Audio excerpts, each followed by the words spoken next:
From Atlanta fried chicken to Montreal poutine, we traveled across North America to find 8 of the best dishes in town.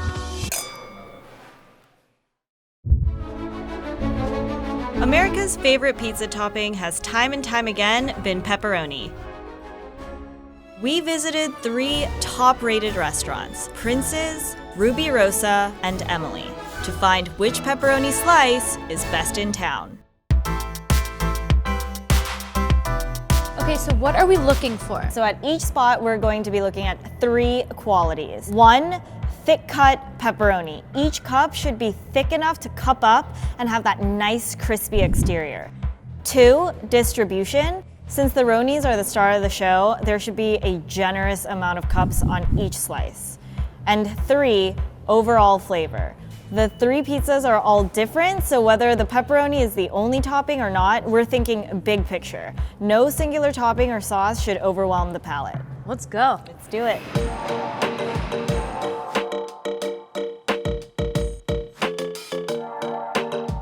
So our first stop is Prince Street Pizza, and this place inspired me to make this whole entire video. It is? The reason why is because the spicy spring here is unlike anything that I've tried. What is spicy spring? It is a pepperoni pizza that is just covered in pepperoni. You haven't seen anything like it. I believe you. I am pumped. Wait, is that the line? It is fully wrapped around the entire block.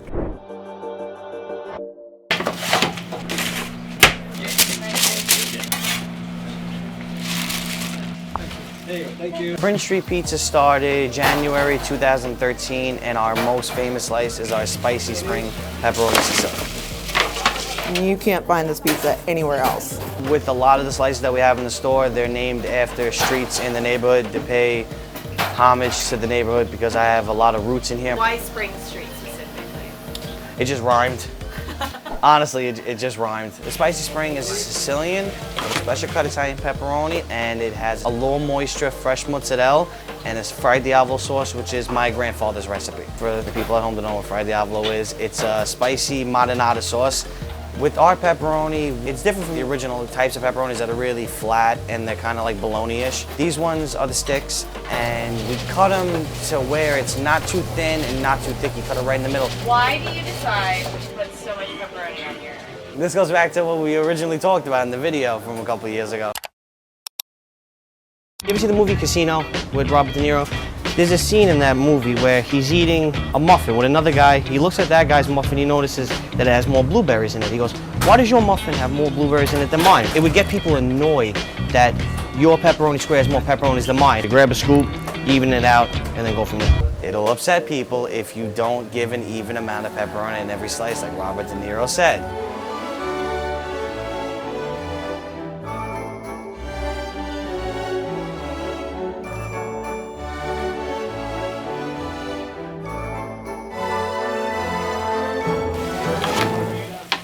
We waited like 40-ish minutes? 43 to be exact. It is around the block. Thank you. Okay, there's truly no place to sit. You guys got it? Yeah, we got it. There's no place to sit.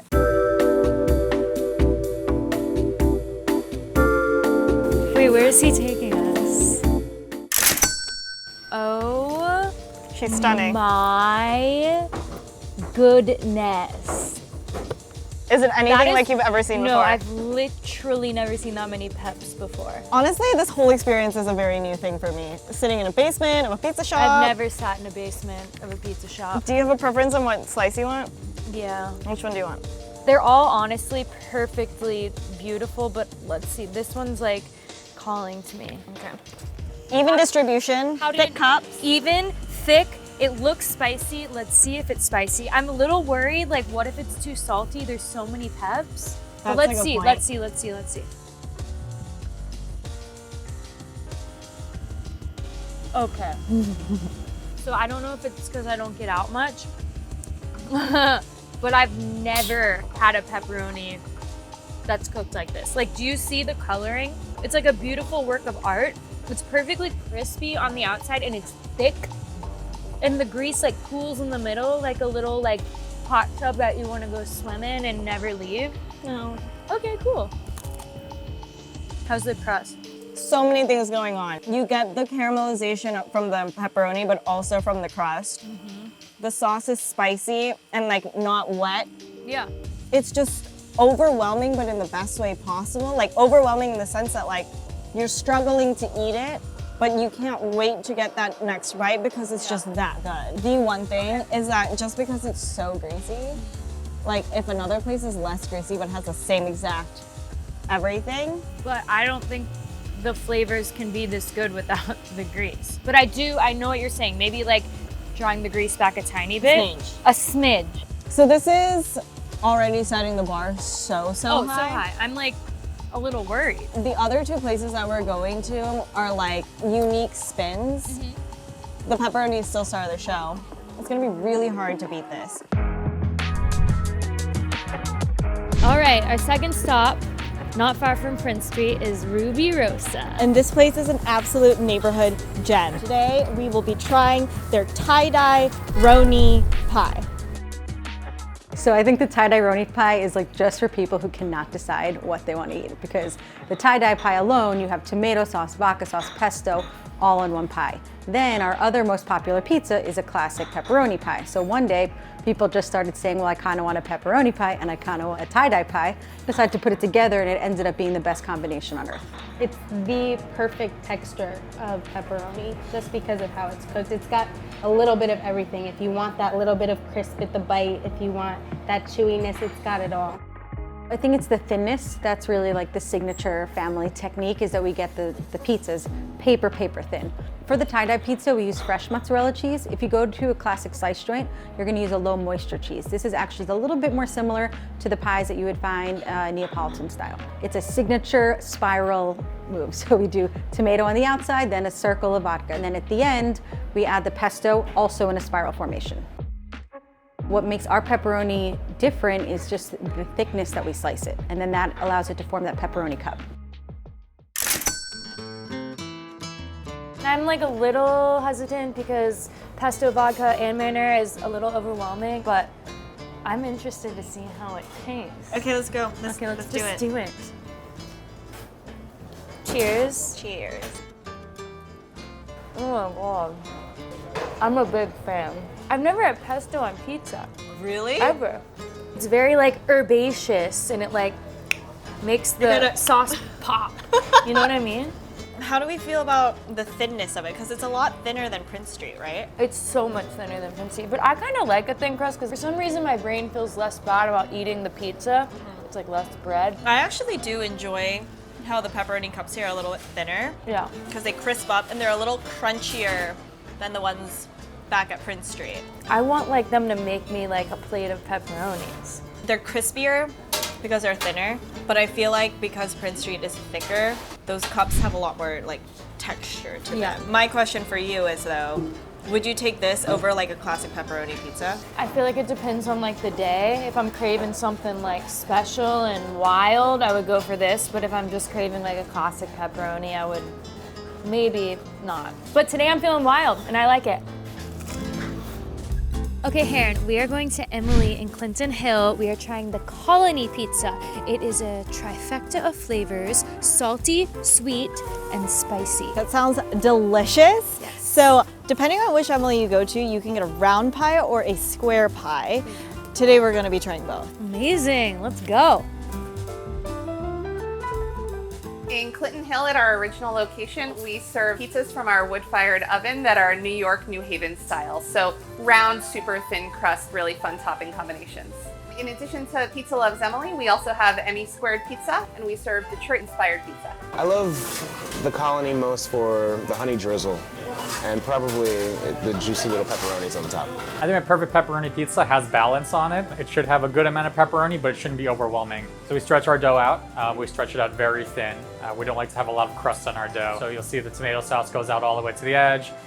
We add pecorino, mozzarella, homemade mozzarella on it, pickled jalapenos. Then we'll put our pepperoni. We use Izzo pepperoni. We like Izzo because it's thick cut and it cups up. It works nice with our flavor profile. There's a little bit of spice to it, but it's not too spicy. We're using a wood-fired oven, and our pizza is definitely cooked a little bit more well done than New York style pizza. It'll come out, get cut, honey on it, and then served. This one is not traditionally served here. It's the Detroit style one, and they have this at ME Squared, which is in their West Village location. Yes. But because this is so similar to Prince Street, and this one is more your New York style slice, more akin to Ruby Rosa, I wanted you to try both of them. Yay. Let's try this one. I was hoping you'd say that. Sure. A lot smaller, right? Cheers. God, the heat at the end, it like kicks you. It hits every different part of your palate all at once. I'm more excited about the crust. I love this kind of crust. This cheesy edge is probably one of my favorite things. And I don't think Prince Street Pizza really have They that. do not. But do you miss all that Roni cup? That You know, you I don't love a get? Roni cup, but I kind of like these Roni cups better than Ruby Rosa's. Not Prince Street. No. The meat, it's like a little more chewy than like crunch. And I get the crunch from the crust and then the chewy of the Roni, and it's like, and then the sweet of the honey. I love sweet. I love sweet and salty. This is our love story. Now let's move on to this one. Okay, shall we? All right, this crust is like one of my favorites. Now that you've had the colony pizza both ways, do you think the jalapenos, the honey, and the pepperoni is too much? No, I love it. You like the trifecta? I think it's honestly. I'm not gonna say what's my favorite yet, but I'm a big fan. I'm a big fan of spicy, sweet, salty, anything. I have a hot take. What's your hot take? I normally don't like savory foods that are sweet and salty. Really? I like sweet foods that have more salt, not the other way around. Huh. You know, some days you just want like a classic pepperoni pizza, but then other times you want an elevated version where it hits all the notes. And I think because of the char, it's also like almost like burnt smokiness too, so you get that fourth little element. It's everything and more than you wanted from a pepperoni pizza. Exactly. It is not boring. I have my definitive answer though. As great as this whole journey has been and how difficult it's been to like nitpick, I have my answer. I hate that you're so decisive. I honestly feel like if I make the wrong decision, like something bad's gonna happen.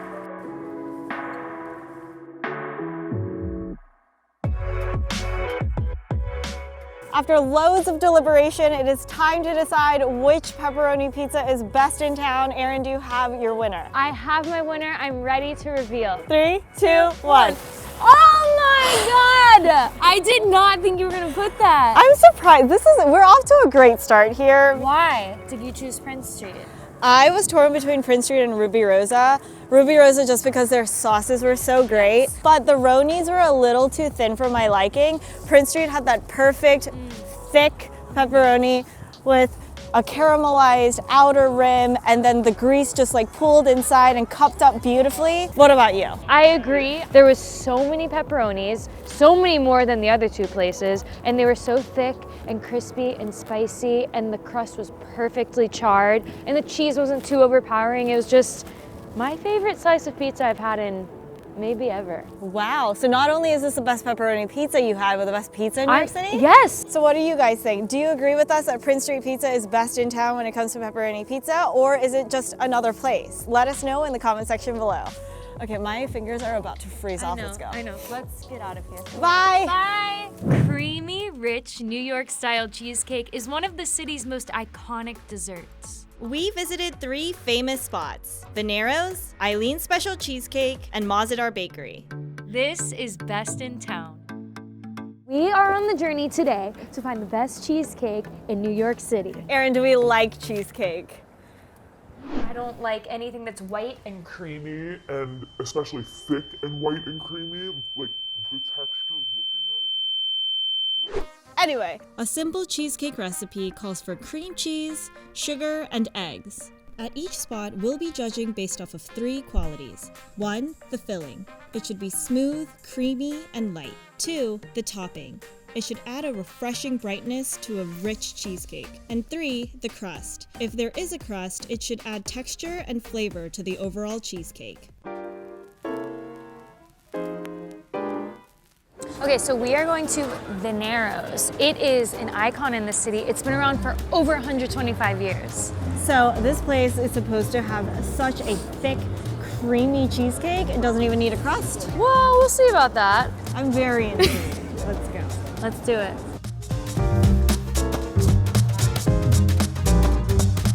People say Venero's is an iconic place. Having a 125-year-old history doesn't hurt.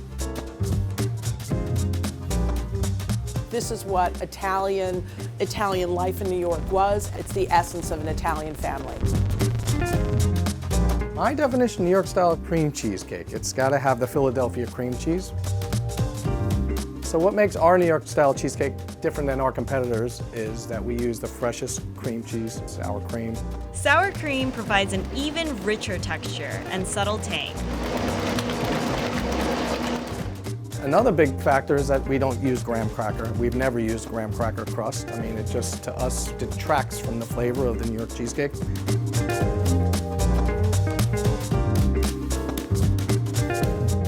Homemade apricot glaze is painted on top of the fresh strawberries.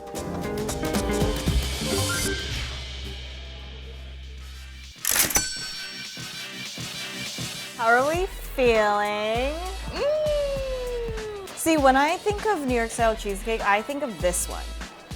Yeah, I'm like having like shallow breathing. I hope you don't hate it. I won't.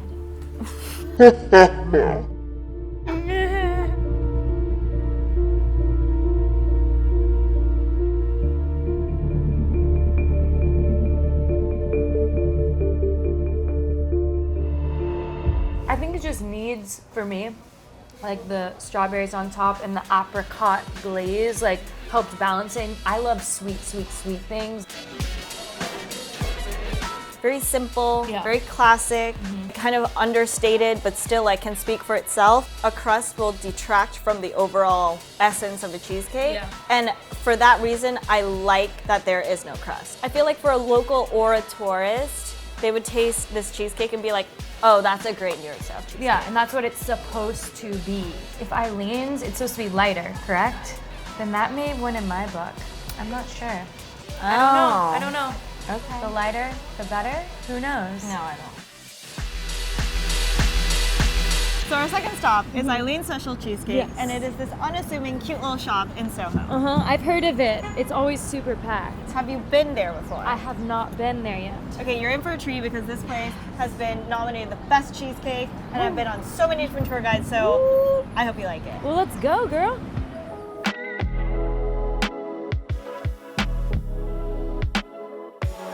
You know, this really is a family business. Everyone asks, what sets you apart? Why do you think your cheesecake is so special? And it really is just the high quality standards that we put into it. Our parents, you know, instilled in us, and it's just who we are and what this cake means to us.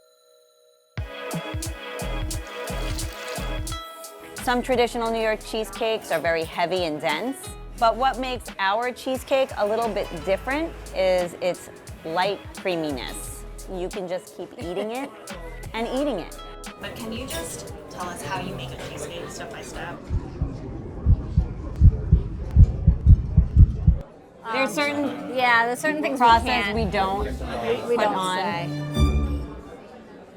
They have so many flavors here, so I can't really have a favorite, but I gotta admit, classic is number one. We have 45 delicious flavors, and we add a flavor of the year every year. The plain and the strawberry being our most popular sellers. Okay, 3, 2, 1. Okay, that I can get so down with. I really like that one. No, I'm serious, I really like that. It's sweet and tart. And I think I just prefer more of like a fruit on my cheesecake. Like the plain is good, but this is like next level. For someone who doesn't like cheesecake, They should eat this. Yeah. I like also how it tastes almost like a meringue because they whip their egg whites a lot, so Okay. it's fluffier and not so dense. No, you're right. You're right. It's very, very, very, very, very, very good. And I think you get the best of both worlds. You get a lighter cream cheese that doesn't sit in you. Yeah. And it's still a delicious cheesecake. I mean, I can really see good. why this place is nominated as the best cheesecake in America. And it's been packed all day. How's the sauce? The sauce is good.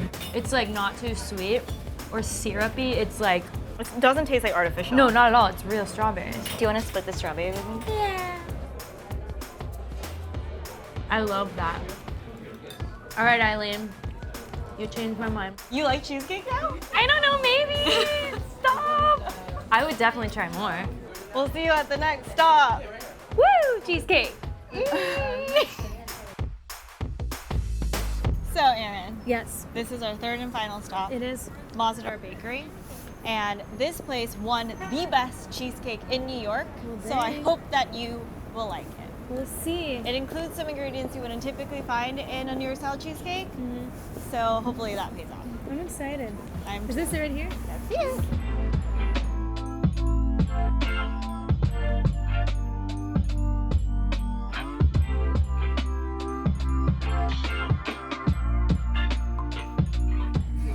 There's so many things to eat. Mazadar is a word in the Urdu language, which is a language that we speak in Pakistan. And it's a word that we use to describe the magic or the essence that makes something special. When I started creating a menu of pastry, one of the things I often challenged myself to do was to make things that I didn't particularly enjoy eating myself. And cheesecake was one of those things. And being in New York, it was almost a sort of a requisite. I had to have a cheesecake on a New York bakery menu. And so I started to work with one. I started to want to make one that was a little bit lighter, had more personality to it. The cheesecake at Mazadar is definitely the best cheesecake in the city. It's light and fluffy and lemony. I've tried so many and I can't find anyone better than here. I always like to say that things can only take what they can take at a certain point. So in adding things slowly, it builds an emulsion, it builds a smooth batter and doesn't create lumps.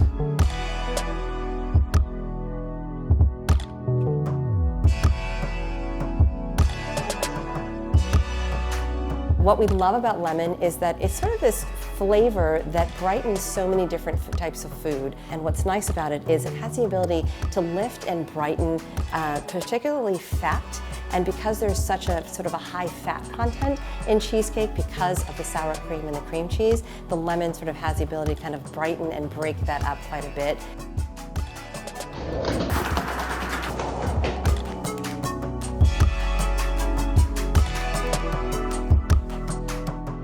Most New York style cheesecakes have a graham cracker crust, so we broke away from that tradition a little bit and had a chocolate crust built into it. We love the dark chocolate because it's a nice contrast to the vanilla and the lemon. It gives it sort of a really lovely balance.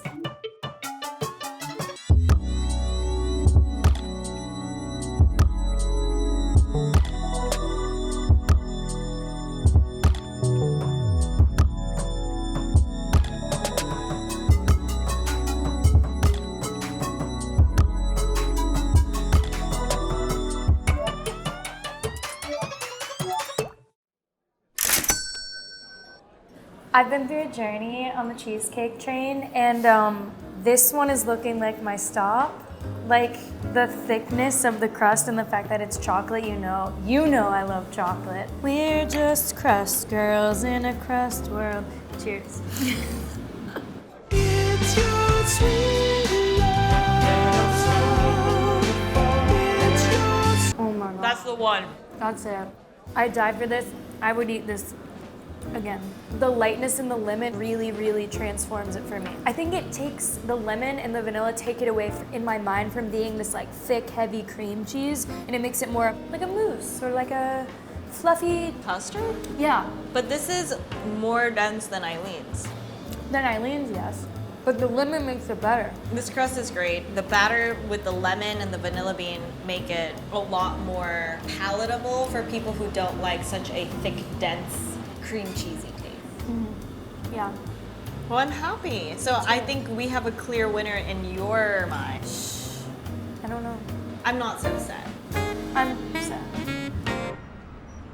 So this story ends with a happy ending. I like cheesecake now. I never thought I was gonna say that. Like, huh? Who is she? Who is she? I'm Are you ready? Are you? Okay. I actually don't know who you're gonna pick. I think I know. Oh, imagine that. 3, 2, 1. I'm not surprised. I'm not surprised either. That was my second. But this one's my first. So why did you pick Mazadar? I picked Mazadar because, you know, I didn't like cheesecake and they did something new for me. They did vanilla, lemon zest, chocolate crust. It really it changed my mind. It disguised it and made it fun and new. I chose Eileen's because I felt like the cheesecake there stuck to what a New York style cheesecake is for me. Like you said, Mazadar, there were a lot of additional ingredients that made it taste great, but at the end of the day, a New York style cheesecake for me is something that's quite simply very plain and light and fluffy and decadent. You could finish one and you wouldn't feel weighed down. Totally, yeah. And the true cream cheesy flavor was done in a very well balanced way, and for that reason, I picked Eileen's. Eileen's is the classic lady, the classic cheesecake, and Mazadar is more fancy, off the beaten path. She's, you know? But when it comes to the best New York style cheesecake in town, it is Eileen's. Eileen's. So what do you guys think? Do you agree with us? Do you think that Eileen's is the best New York style cheesecake in town? Or was it Mazadar or someplace else? Let us know in the comment section below. I don't know how to end this, y'all, because I truly cannot feel my fingers. Hot dogs might be an American classic food, but Chicago knows how to make it a full meal. We visited 3 famous spots, Gene and Jude's, Super Dogs Drive-In, and Portillo's, to find which Chicago-style hot dog is best in town. Rolling! We're in Chicago to start our journey to find the best Chicago-style hot dog. Have you had one before? Karen, like most things, I have not had a Chicago-style hot dog. What are we looking for in this hot dog? 1, the dog itself should be flavorful and have that snap to it. I love a snap. Yeah. The second one is that every place that we'll be visiting has their own iteration of what a Chicago-style hot dog is. So the toppings should all meld together and make sense. Everything should be a cohesive flavor profile. Amazing. Third, we're looking for the satiation effect. A Chicago-style hot dog should be a full meal. So after you eat it, are we full? Yeah. Do we want more? Okay, so let's go try them. Our first stop is Super Dogs, and this place is known for their super dogs, not their hot dogs. Amazing. We will truly get in trouble if we call it a hot dog. Okay, I will not call it that. There are other hot dog places throughout Chicago, but nothing is a Super Dog. I consider Super Dog to have the best Chicago hot dogs in the city. I think it has a lot to do with the dog itself. It's a little bit thicker and heavier than the dogs you get at most places. The Super Dog is all beef, choice cuts, made to our recipe. Extra large, so large that we have to have buns made specially to hold the Super Dog. And they're also cooked exactly the right amount of time to give it the right snap, the right bite in your mouth. Not too soft and not too hard. The generic traditional definition of a Chicago-style hot dog is a boiled hot dog served on a steamed poppy seed bun, served with the Chicago 7, golden yellow mustard, bright neon green relish, a white chopped onion, a kosher pickle spear, a red tomato, hot peppers, and celery salt. We're a little bit different. We don't use a red tomato, we use the green pickled tomato, and we don't use celery salt. The other thing about a Chicago-style hot dog is you never put ketchup on a hot dog in Chicago. We serve all of our Super Dogs in a box, and it also contains super fries. We're very proud of our French fries, fresh potatoes, peeled and cut in-house, and then put in the box with the Super Dog. I don't know how to do this. Oh my God, you're gonna fall out. I feel like I have to I feel like a dog. Press button for service. Hiya, thanks for stopping. May I take your order now, please? Yes, can I get 2 Super Dogs? Sure, everything on both of them? Yes, please. Thank you. Thank you. Right now, thank you. Can you pop the trunk? Yes, honey. Oh, wow. Holy. She is filled to the brim. She is filled to the brim. It's not just like a wimpy little hot dog. Like it's so packed that it's like difficult for me to like fish out the... I'm actually having, No! You can have mine here. It's part of the experience. Oh my God, it's really good. Oh wow. Oh yeah. That is unreal. That is so good. It's one of the best if not the best hot dog I've had. Every ingredient is like very purposely put on. Totally. I know what I didn't know what a hot dog, like I'm basic. Like I've only had a hot dog with like ketchup and mustard from like a stand. The mustard and the onions and the pickle, that's what should be on a hot dog. Yeah, I agree. And they're so fresh. Every single ingredient is so fresh here. The first bite of that dog, for me, I got the snap. You got the I snap? got the snap, and I love the end piece. That's like my favorite, and adds such a nice crispy snap. And it's so juicy. It's so juicy. And that bun is not something to be overlooked. No. It is so plush, and honestly, like the plushest. Sticks together. And I like the combination of the toppings and how it's like sweet and crunchy and sour. Me too. I love acidity is my thing, so all the pickles and onions and relish really adds a real big pop. Wait, have you tried the sport pepper? Yeah. Let's try it together. Oh, I like that. Oh, it's very spicy. Okay, so overall, how do you feel? I like everything in this Chicago. I do like everything, but I just like love the meat so much. The fries also, they're divine. I love a crinkle. Pillowy inside and crunchy outside. So pillowy. I don't think there's one thing that I can say that's bad about this. I wouldn't change anything. Would you consider this the superiest hot dog? It's the superiest super dog I've ever had. But we can't make a decision just yet. I want another one. I want another one too. Okay, Herrine, where are we? Surprise, we're not in Chicago anymore. We are 5 minutes outside of Chicago, but we still have to loop this in because this place sells a very famous Chicago-style hot dog. I see it.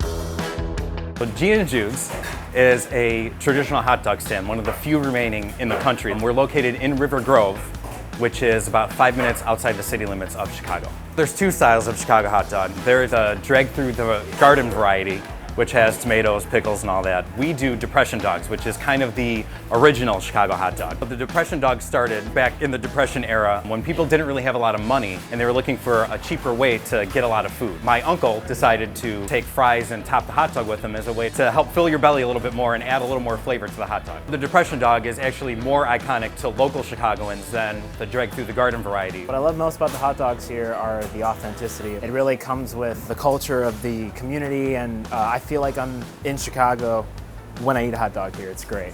So we use regular hot dog buns that we do steam, and it helps soften them up a bit. We use classic Vienna hot dogs. We boil them for a very specific time. Our hot dogs come with a full casing, so when you bite into it, you get that, it breaks off with a good snap. So a depression dog is only mustard, relish, brown relish typically, onions, and sport peppers. And then you top that with fries. Our fries are peeled and hand cut in-house.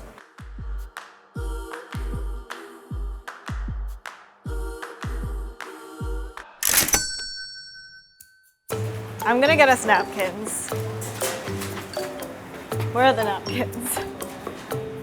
Oh, here we are. I have found the napkins.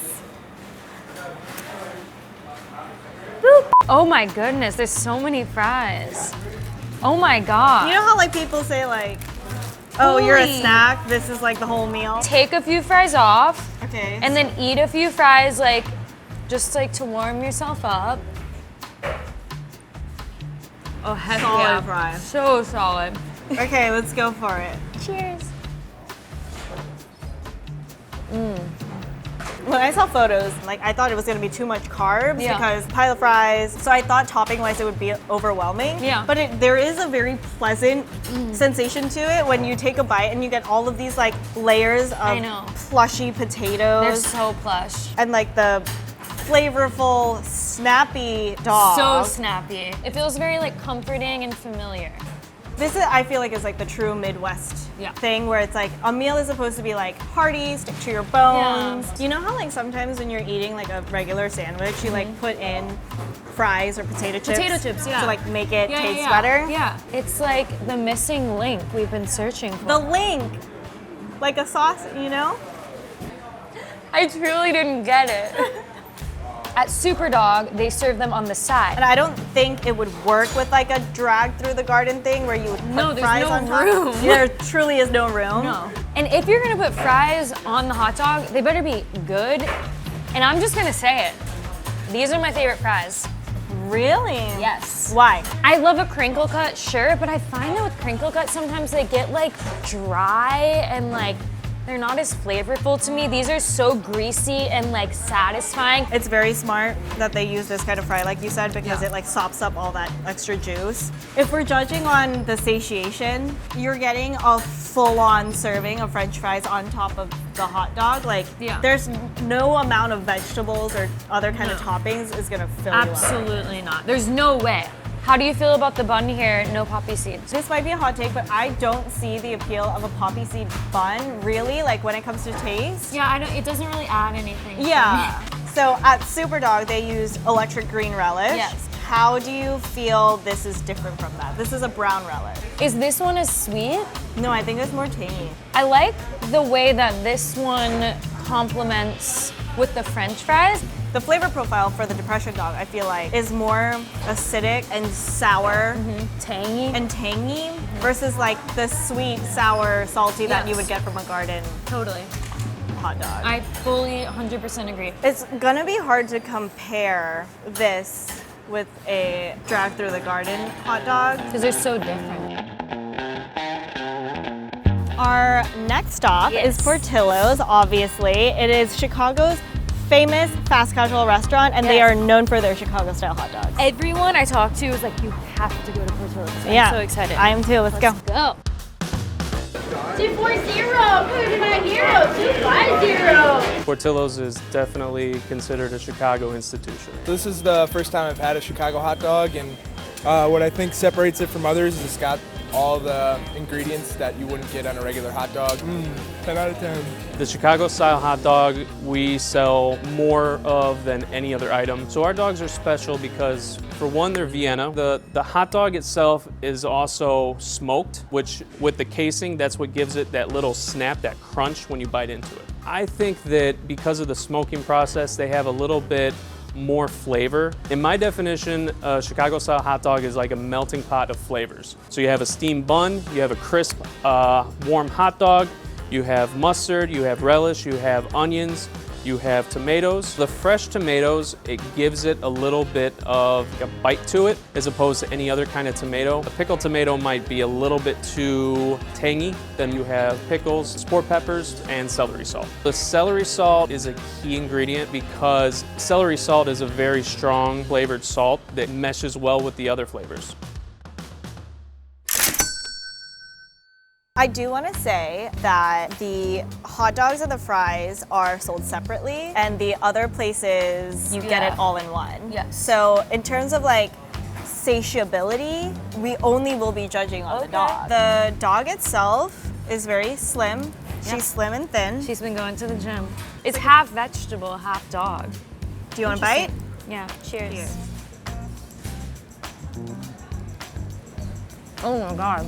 That is a snap. It went, and it was very satisfying. I got a snap, but like I didn't get like a jarring snap. Can I have poppy seed on my mouth? No, they're good. Just hold on 1 second. We're back. We're back in business. I don't get like a very smoky flavor like you would expect from a Vienna sausage or like that you would get from other places. I've never had celery salt, and I may keep it that way. You don't like it?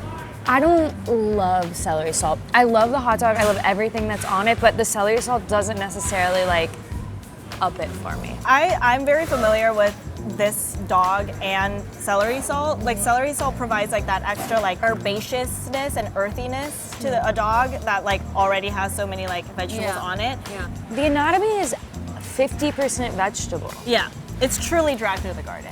I do like the fact that the poppy seed bun here has the most poppy seed. Oh, it's very poppied out. And it does provide that texture. Like other places, yeah, they do have Like the a poppy seed sprinkle. bun, but it doesn't really do much. It's Yeah. more like the aesthetics of it.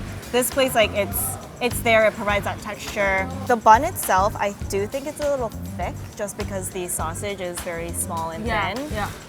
I would have liked a thinner bun Or a bigger or a sausage. bigger sausage. But the sausage itself is like, we got the snap.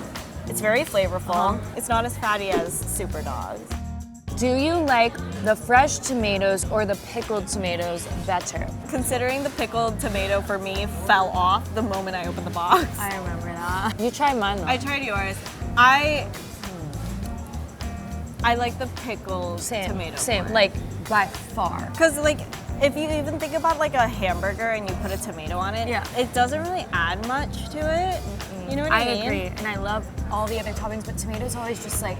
Do you like all the other toppings, like the relish, the mustard? The relish is super fresh. onion? Yeah, I actually really like the relish and the onion and the peppers. But honestly, the tomato, like, I don't care about her. She's like a friend that like you invite to a party and like doesn't talk. She doesn't add anything. The flavors are a lot more subtle. Like if you are a person who like doesn't really like that pungent, like acidicness that you get from pickles or like these sport peppers that are pickled, I think this is like a dialed down version of something that like could be very jarring. Do you think if you just ate the dog alone, it would satisfy you? Like it would keep you full?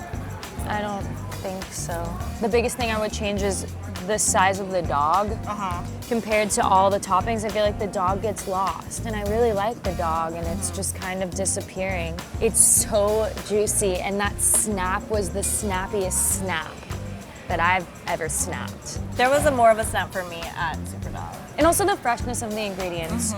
I don't feel like sick or greasy or weighed down. The freshness and the lightness here is like their biggest strong suit. Yeah.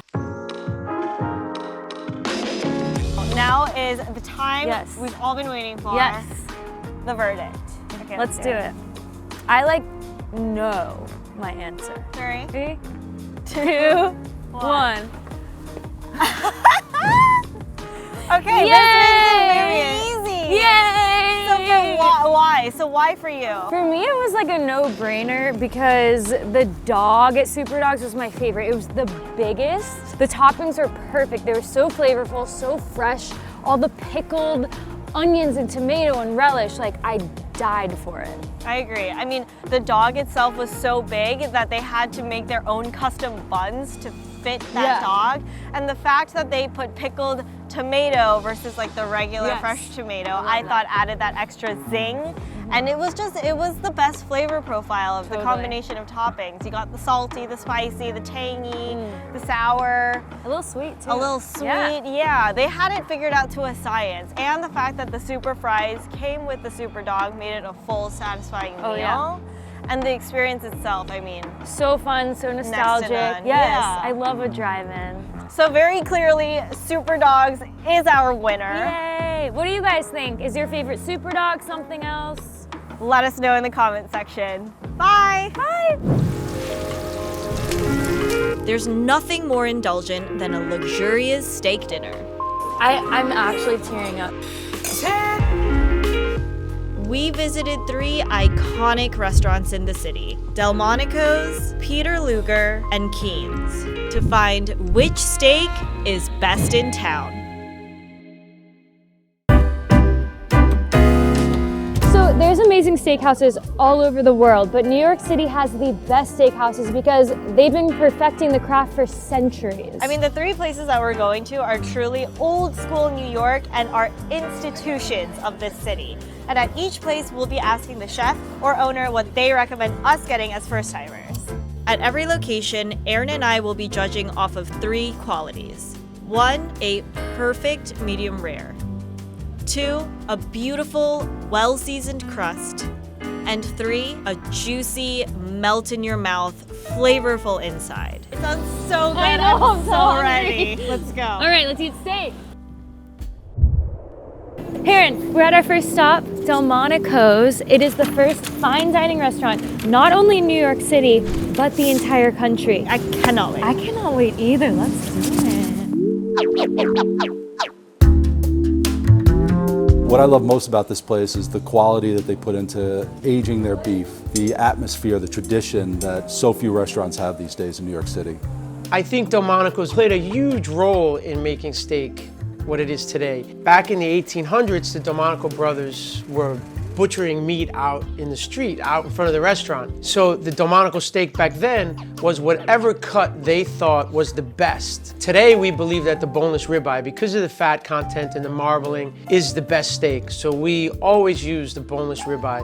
So that's this one here, which is a wet age boneless ribeye. And why do we like it? Because it has loads of marbling and a lot of fat. And wet aging is a process where they process the beef, it gets vacuum packed, and it sits in its own blood and its own juices for about 30 days. We start the seasoning process, just a little bit of blended oil. We have some kosher salt that we season with. We have a Pierre Poivre. It's a pepper mix with about 11 different types of peppercorns, and they range from spicy to floral, and it's just an amazing mix. So this is an infrared broiler, so it gets to be about 1800 degrees.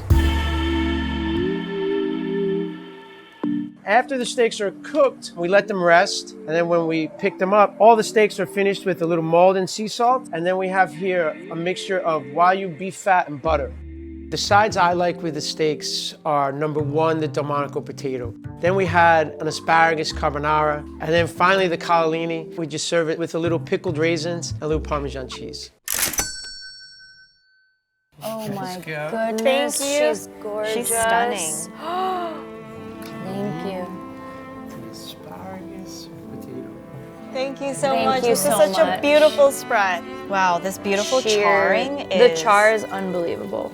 Oh my god, it like slides through the knife. And like, it's so fatty that it's actually glistening. Oh yeah, it's like a Christmas tree. Oh my God. Oh my God.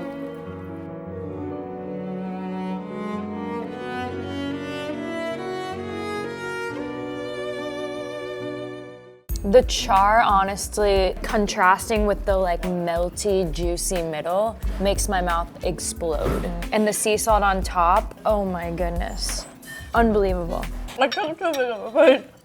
That was a huge This is the grandfather of all steaks. And it's quite simply the simplest, most indulgent steak that I've ever had. It's the most flavors I've ever tasted in one bite of steak. Oh my God. Wet aging actually like gives the beef its like freshest, beefiest flavor. I kind of like that better. I don't know. I really like dry age, but for a wet aged steak, this is the best that I've ever had. I really enjoy the fried onions on top. They're a nice little addition because of the added crunchy texture and the onioniness because it has that bite. Yeah, it's like fat, bite, crunch. There's so much crunch going on from the char and the onions, and I really appreciate that. Okay, it wouldn't be a full steak dinner without some sides. Heck no. So let's try this one. The potatoes. Oh my God, life is great. Oh my God. You hear that crunch? They're so perfectly cheesy. Oh my goodness. Pickled golden raisins? That's so light and refreshing and much needed next to the cheesy potatoes. I'm really excited about this because this is like their creative spin on a carbonara. Oh, I really, really like that. Although the sides are great, I still think that the steak is the star of the show. Oh, 100 billion%. I really am curious to see how this wet-aged iconic steak will compare to our next stop, which is known for their dry age and has been around not as long, but long enough to seal its title as the best steakhouse in New York City. Better than this? Well, coverage-wise, it's considered the best. Well, this is gonna be tricky. Erin, I'm so excited we get to go to Peter Luger next. So the reason why Erin is so excited is because Peter Luger is arguably the best steakhouse in New York City. It's been around for over a century, and this place has truly mastered the craft of steaks. Let's go. Up to you, my lady. So I think Peter Luger has garnered its reputation as a New York City institution, frankly, due to a lot of hard work. And I think it starts with our attention to detail in selecting each piece of meat that comes into this restaurant. There's 3 or 4 places I routinely go for steak in New York City. The top place when I want to impress a client or show off a little bit, I bring them to Peter Luger's in Brooklyn. It's quintessential New York. From the brusqueness of the waiters to the day-to-day at the bar, it's just an actual New York experience compared to the glossiness of some of the other finer steakhouses. The experience we're hoping to provide is ideally that a customer is going to have the best steak they've ever had. So the steak I definitely recommend our guests order is our porterhouse for 2. It's kind of the quintessential Peter Luger steak. On one side you have the filet mignon, and on one side you have the sirloin. Ready to order? Yes, we are. Can we get the steak for 2? I like that. Medium rare. And then what else do you recommend for like the full experience? Definitely get some cream spinach, German potatoes are really good. That sounds amazing. Great, thank you so much. Thank you. A Peter Luger steak begins with one of our purveyors who we've been buying meat from for decades. And because of our relationships with these purveyors, one, they know what we're looking for, but we're also offered first selection at the prime meat they have available. And prime meat is the highest classification by the USDA. We then dry age it downstairs in our own dry age rooms for an unspecified period of time. Once it's been dry aged, which helps the steak break down and becomes much more flavorful and tender, it's then brought up to our kitchen where it's broiled. When describing our steak, I always think of something my great-grandfather said, which was like simple deliciousness. We're really about letting the highest quality steak we can buy shine with just a little salt and a tiny bit of butter. When we cut the steak, which kind of goes against traditional preparation, it allows us to put out a much, frankly, hotter product, but also it's something we've become synonymous for, and we think it's the best way of enjoying the porterhouse steak. We cook the steak to order and we send it out sizzling hot to the guests. That's it. The steak is about to come, and the reason why I know this is because they put this plate on, because the steak is going to come and it's going to go down this way, so there's an incline, so that all that fat and that butter is going to pool at the end. We can hear it sizzle. Really hot temperature. So what we got here is sirloin and a filet. That's what makes up for let's see the color. All right. I'm unwell. Thank you. Oh my God. Thank you so much. Thank you. Wow. Potatoes. Crispy and crunchy German fried potatoes. Yes. Little spinacci. Ooh. Say hello to Popeye. There you go. Thank you so much. It's a perfect medium rare. Oh my God. Okay, enough talking. You want to eat? Yes, let's go. Let's do it.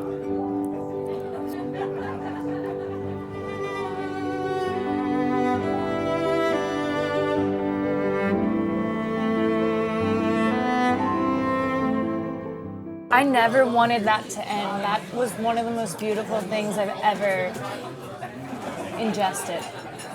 Oh my God. The crust on the outside is so perfect, and it's just like, it's not too much butter. It's the perfect amount of butter and like a tiny little bit of salt, and then the meat was cooked perfectly.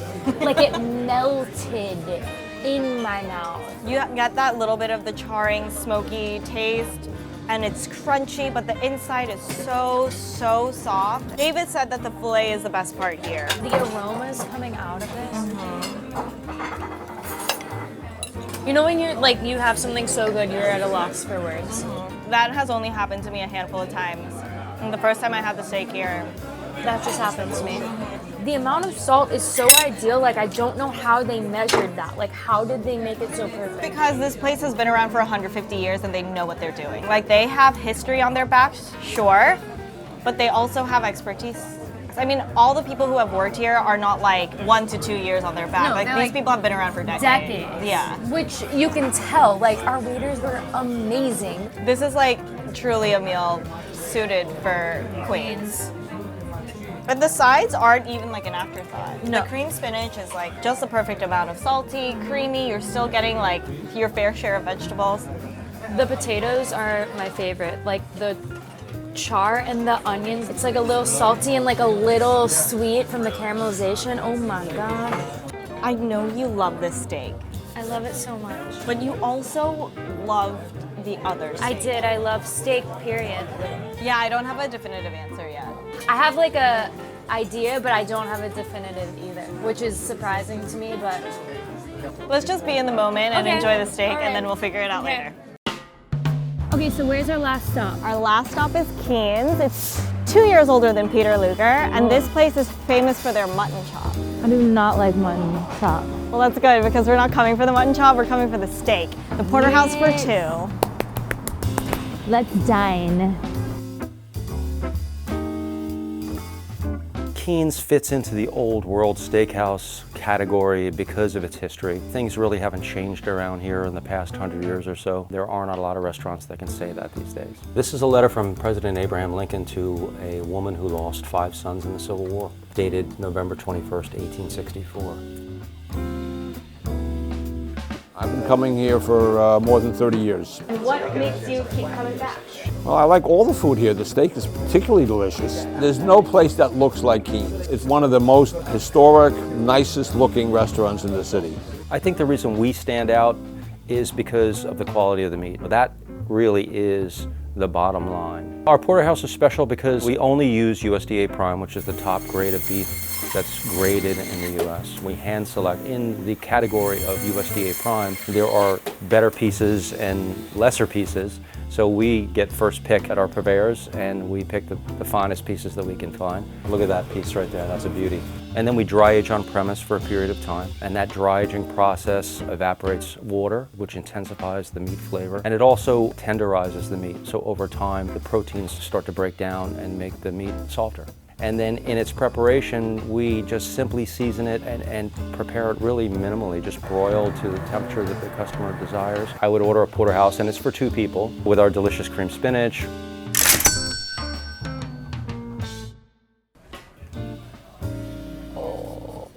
Okay, so it's the porterhouse for 2. This is going to be the sirloin side, and this is going to be the fillet side. Thank you so much. So we are dining straight up in a museum. I feel like I'm like in a movie right now. Like, look at these photos lining the walls. Shall we? Yes, let's do Which it. slice speaks to you?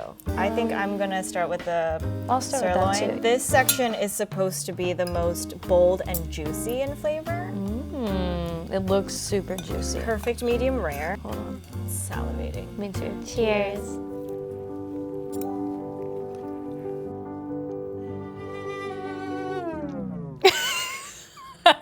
What are your initial thoughts? Because I feel like we may differ. I was gonna say that if I had my last meal on earth, Shut I up. think it would be this. Really? Okay, I love it, and I think it's incredible. I sense a butt coming.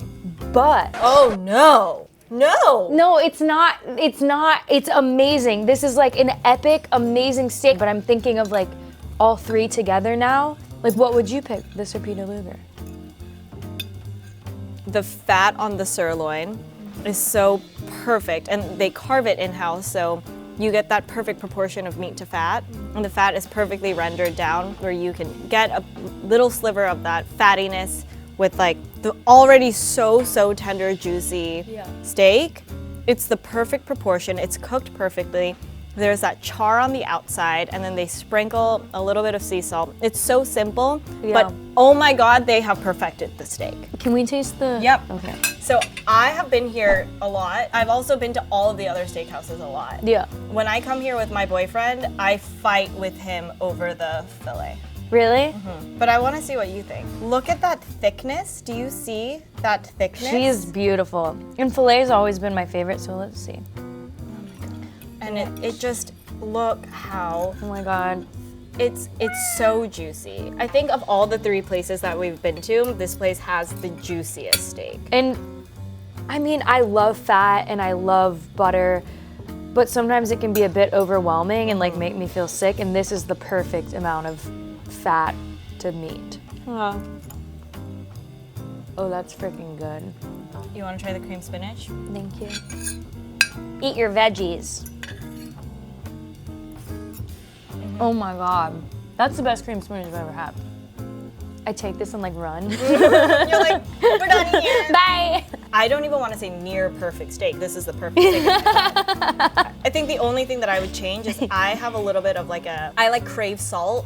Yeah, I love So I salt. would just want more salt on this. I might have seemed a little bit lukewarm when I first took a bite. It's because it was so different than the other two that we've tasted. I just had to process what was going on. It wasn't as hot as the other ones. It wasn't as like charred as the other. It wasn't as fatty. But ultimately, I think it's given me one of the better experiences because I don't feel sick after eating it like I have in the past, like from eating like super fatty steak. I like the crust at Peter Luger more, but Me this too. one, overall, the Yes. juiciness, the tenderness, Yes. and letting the beef shine for what it is. She's a star. She's a star. Look at her. Look at that lady. So do you have your winner, like clear? You already know what I'm gonna pick. There's no surprises here. But I honestly have absolutely no idea what I'm gonna pick.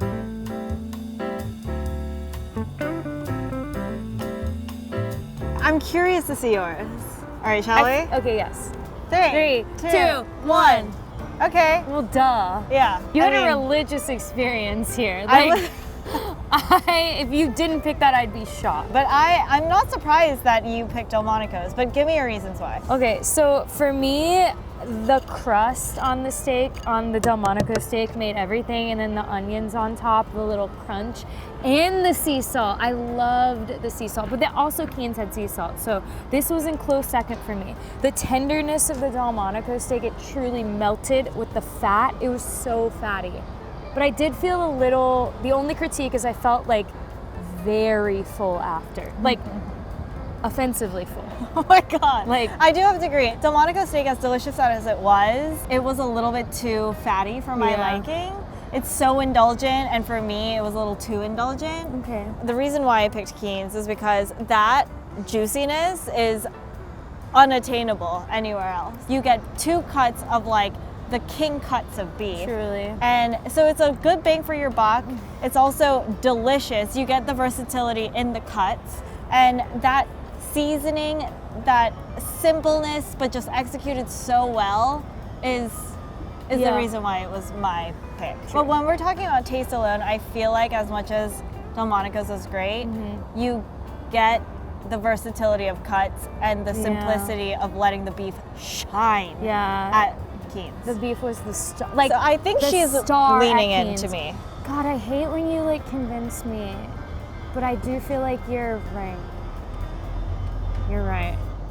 So Keen's, the winner. Keen's is the winner! But this is second place. So, do you guys agree that Keen's rightfully deserves the title for best in town when it comes to steak? Or was it Delmonico's or Peter Luger or someplace else? Let us know in the comment section. Bye! In a city known for its sandwiches, the roast pork sandwich is a Philadelphia local favorite. We visited 3 famous spots, John's Roast Pork, Tommy DeNick's, and High Street on Market, to find which roast pork sandwich is best in town.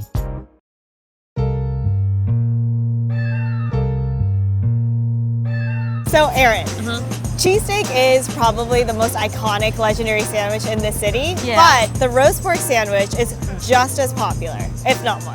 I'm a roast pork guy. Roast pork, definitely the roast pork sandwich. So obviously we want great roast pork. It has to be juicy and a generous amount of it in the sandwich. And you know, the cheese and the vegetables shouldn't be an afterthought. It should all play together and make this great sandwich. And the bread should be able to sop up all that juiciness and still retain its shape. I am so ready. I love a hefty sandwich. A hefty sandwich. Let's go.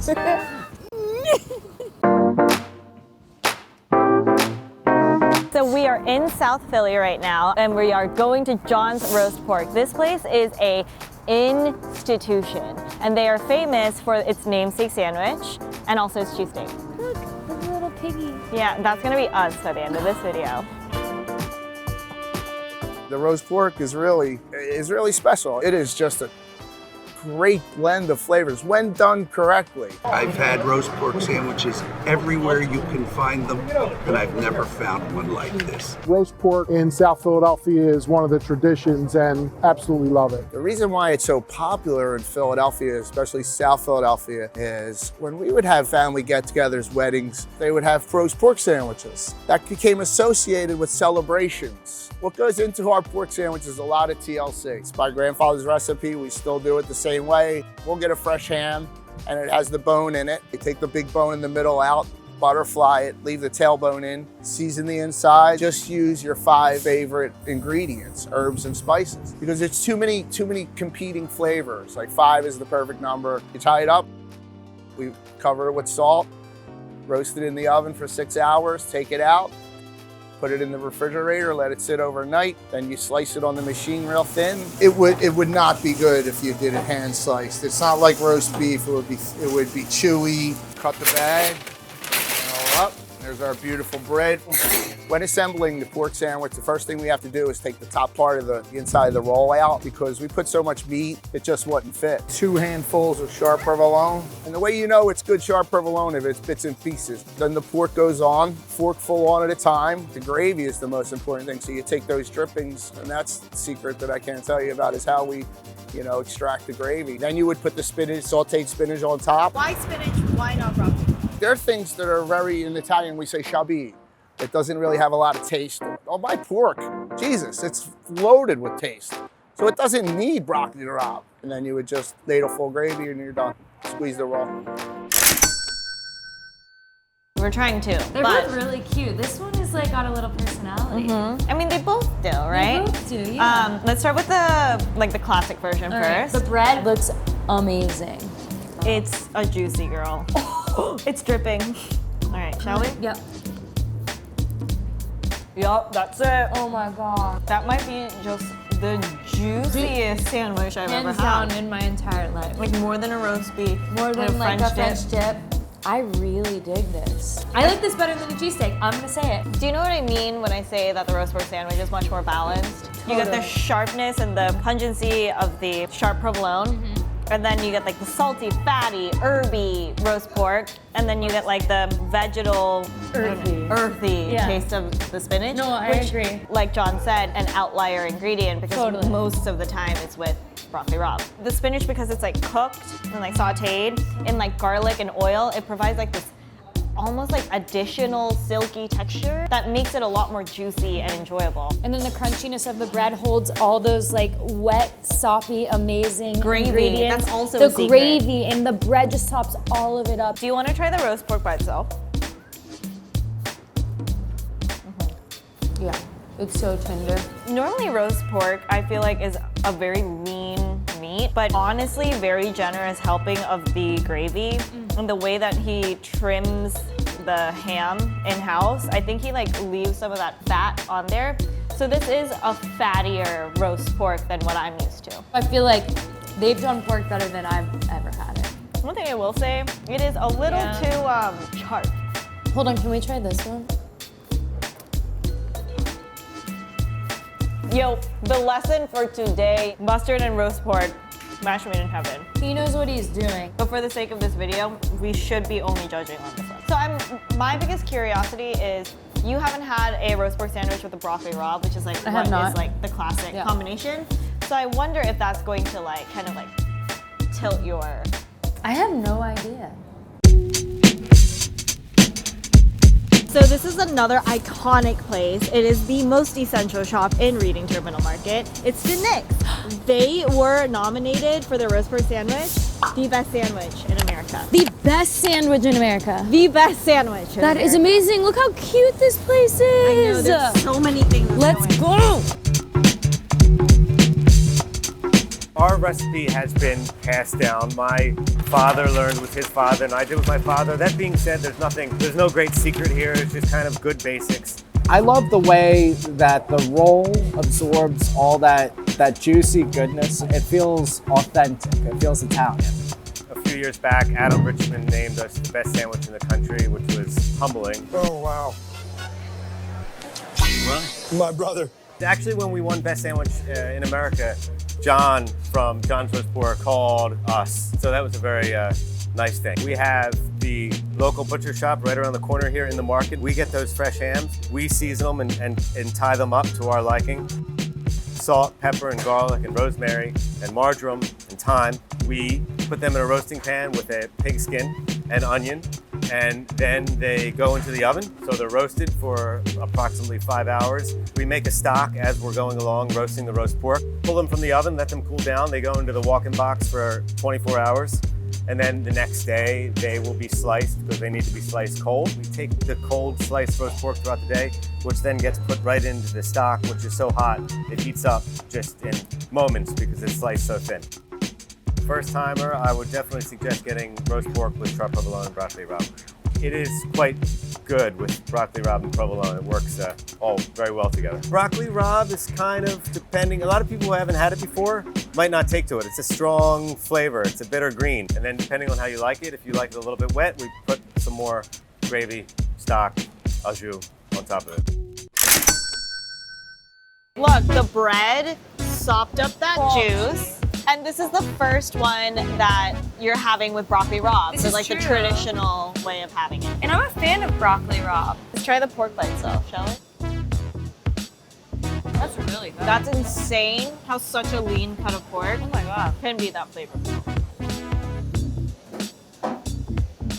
That is so good. It's so good. That bottom end piece where all that juice All the sopped juice, up. it's perfect. And the bread is so, it holds it so well. Like it's not soaking through. The seasoning here is really what gets it for me. Like that pepperiness, the spices that they use, the herbiness. I am going to ask for more jus if it's possible to get it on the side. I think it's possible. Normally they don't do this, so like.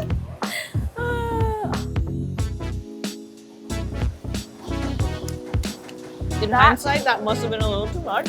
I would drink that. That is the most flavorful, rich, fatty, beautiful sauce. Because there's so much going on with the pork and the broccoli rabe, you can't really taste the cheese. And I kind of prefer it that way. I don't love when cheese overpowers it to the point of it taking away from the meat. The meat's the star.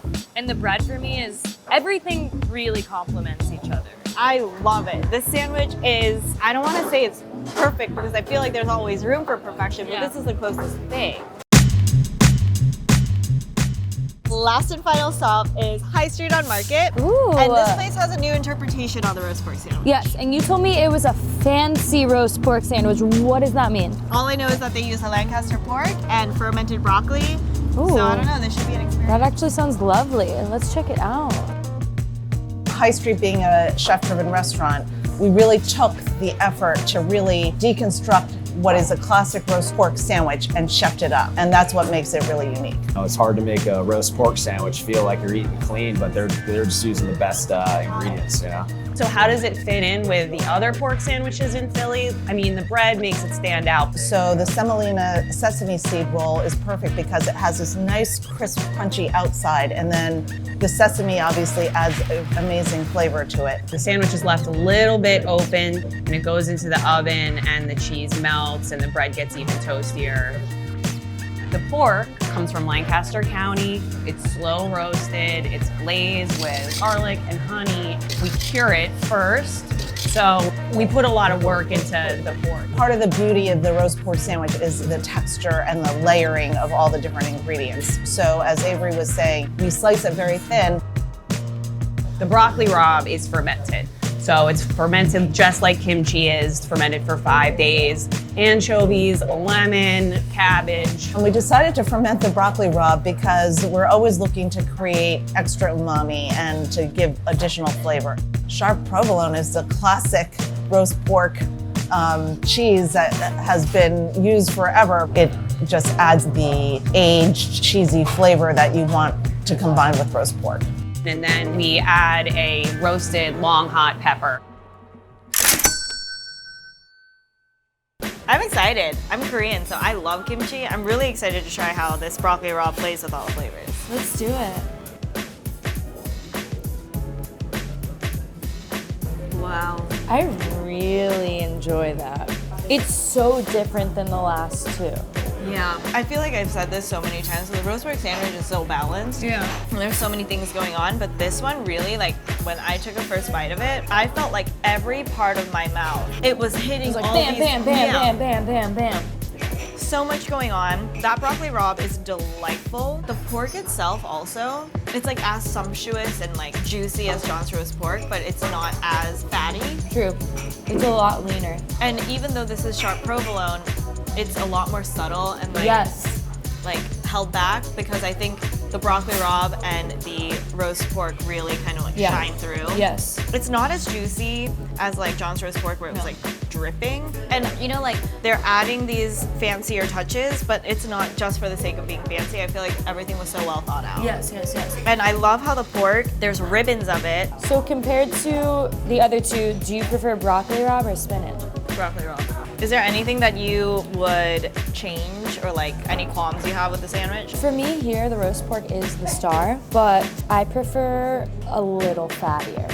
Like opposed to the strings of fat, I like it when it's kind of all like melted together.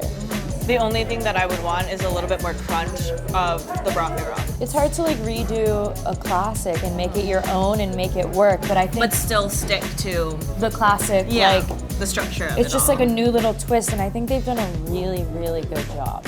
It's like the new kid that's like the underdog. Yeah, and we love an underdog, especially a fancy, beautiful underdog with a long pepper on top. For the first time, I think I know my winner. Like Really? Yeah. I mean, okay, this is interesting. Yeah. It's about to go down. It's about to go down.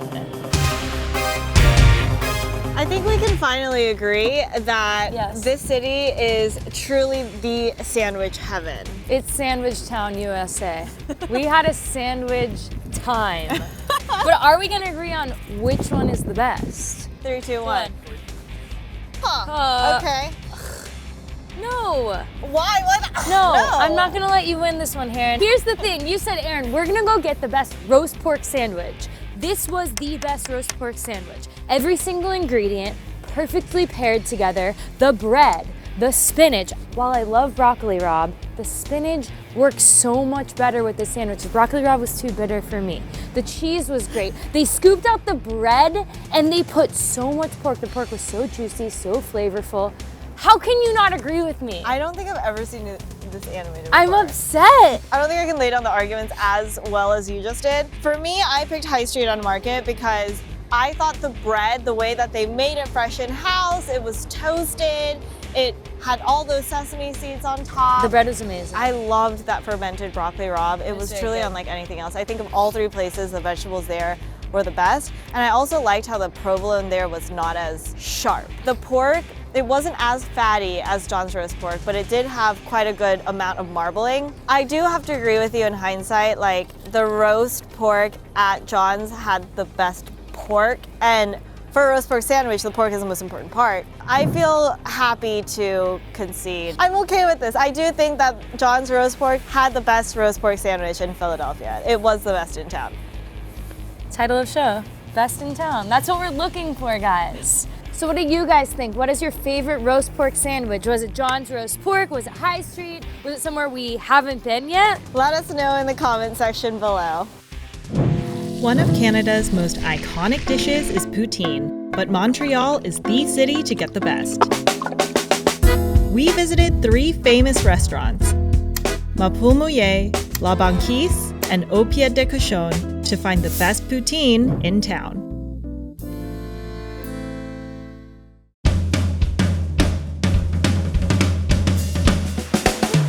No, my pants are wet.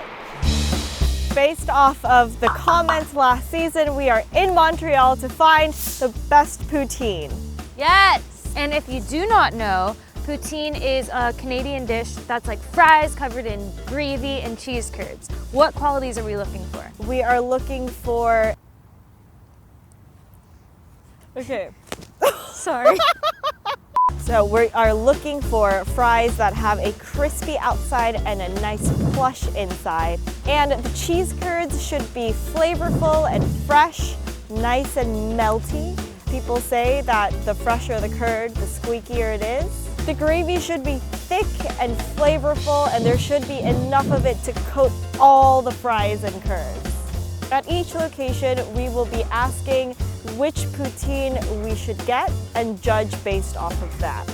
Let's bundle up and get going. It's I got so you. cold. I got you. Come on. So we're going to La Banquise, and this place is probably the most associated when it comes to poutine and Montreal. And we'll be trying the classic, but they have like 30 kinds here. 30 of poutine. Of poutine. I've heard about this one the most out of all the places. Yeah, I did too. So let's go see what all the fuss is about. Let's do it. I heard about this place from a local that I met on the airplane. I think I love the cheese and the gravy, that mixture together is really tasteful. A classic poutine is French fries, cheese curds, and a gravy on top. We use red potatoes because it's sweeter. We cut them by hand. You want to just like blanch them first because that'll just like soften up everything. So when you drop it in higher oil after, it's going to get all crispy on the outside, like stay fluffy on the inside. Why this thickness and shape and size? If you go too thin, like the little stringy fries, then there's not going to be anything really fluffy on the inside. It'll just be like too crispy. And we do the fries and do the pre-cooking. We need to cook them about 6 minutes at 285 degrees. It's very important to keep that temperature because it's gonna cook all the inside. When we're ready to do the poutine, we're gonna cook them at a higher temperature at 325. It's gonna be golden outside, but not too crispy. And after that, we put the cheese curds that must melt. It has to be at the temperature of the room and do a squish in your mouth. It's very good. The gravy must be like golden, have some texture in it, not too liquid.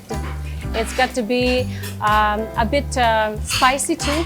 That's the thing that differentiates us from the others. We keep it as a secret. Everything visually looks gorge. And the cheese is melted. Let's dig in. Melty.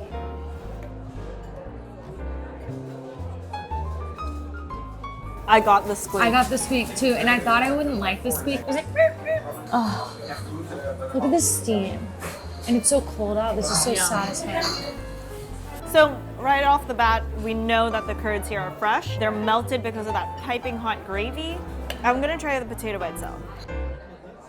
It's not like the fries that you are familiar with as an American because they're not so crunchy. Like salty. I know this is a very poor comparison, but they taste more potato-y than French fries does. No, definitely. You know what I mean? And like everything is very much kind of like a flash fried baked potato. The potatoes are like not too greasy at all. They're just so satisfying. And it's so warm and soft. It's not like American fries at all. They're honestly more like hash browns. The cheese curds here have flavor. Oh, it's totally. salty, it's fatty. They provide the salt because I feel like the fries aren't Yeah, the super fries aren't as salty at seasoned all. as I thought they would be. Yeah. But the curds, I like how they're this like happy medium between like completely melted and kind of like just like sitting there. It's so flavorful.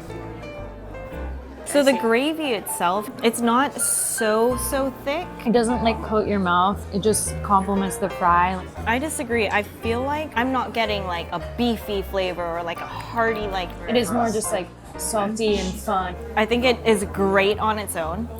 And the cheese curds here, I think is the MVP. Phenomenal. Yeah. But the other places we'll be going to have like added elements. So we are going to Mapumuye. I think I pronounced that right. And this place is a Portuguese restaurant, and we'll be trying their fusion take on the poutine. I'm so excited. It looks so good. There's supposed to be a lot of bold flavors going on here, so I'm excited. Let's do it.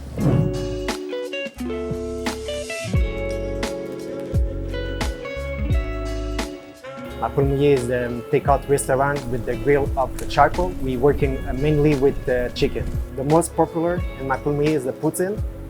The poutine is the mix in the Quebec in Portuguese with the fried chicken in the charcoal and the local cheese, and I'm mixing with the Saint George from Portugal. We have to stock a lot of potatoes. Our potatoes are pre-sliced. We cook halfway. We put it on the fridge. When they are cold, we fry them. We season our fries with the homemade spices. We know that the fries are ready because they make a little music. We're gonna top the fries with the local cheese, then the Portuguese cheese San Jorge. It's very strong. I put just a little bit. See, but I don't think that's like. Yeah, I like it. Yeah, it smells good.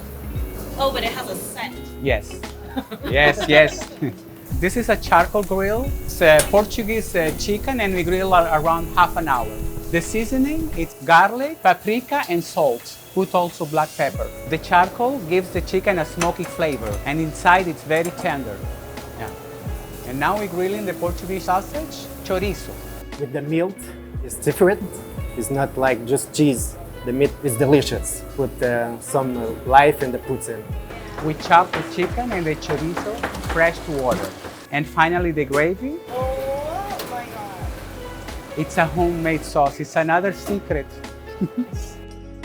And the fresh parsley. And it's the best poutine in Canada.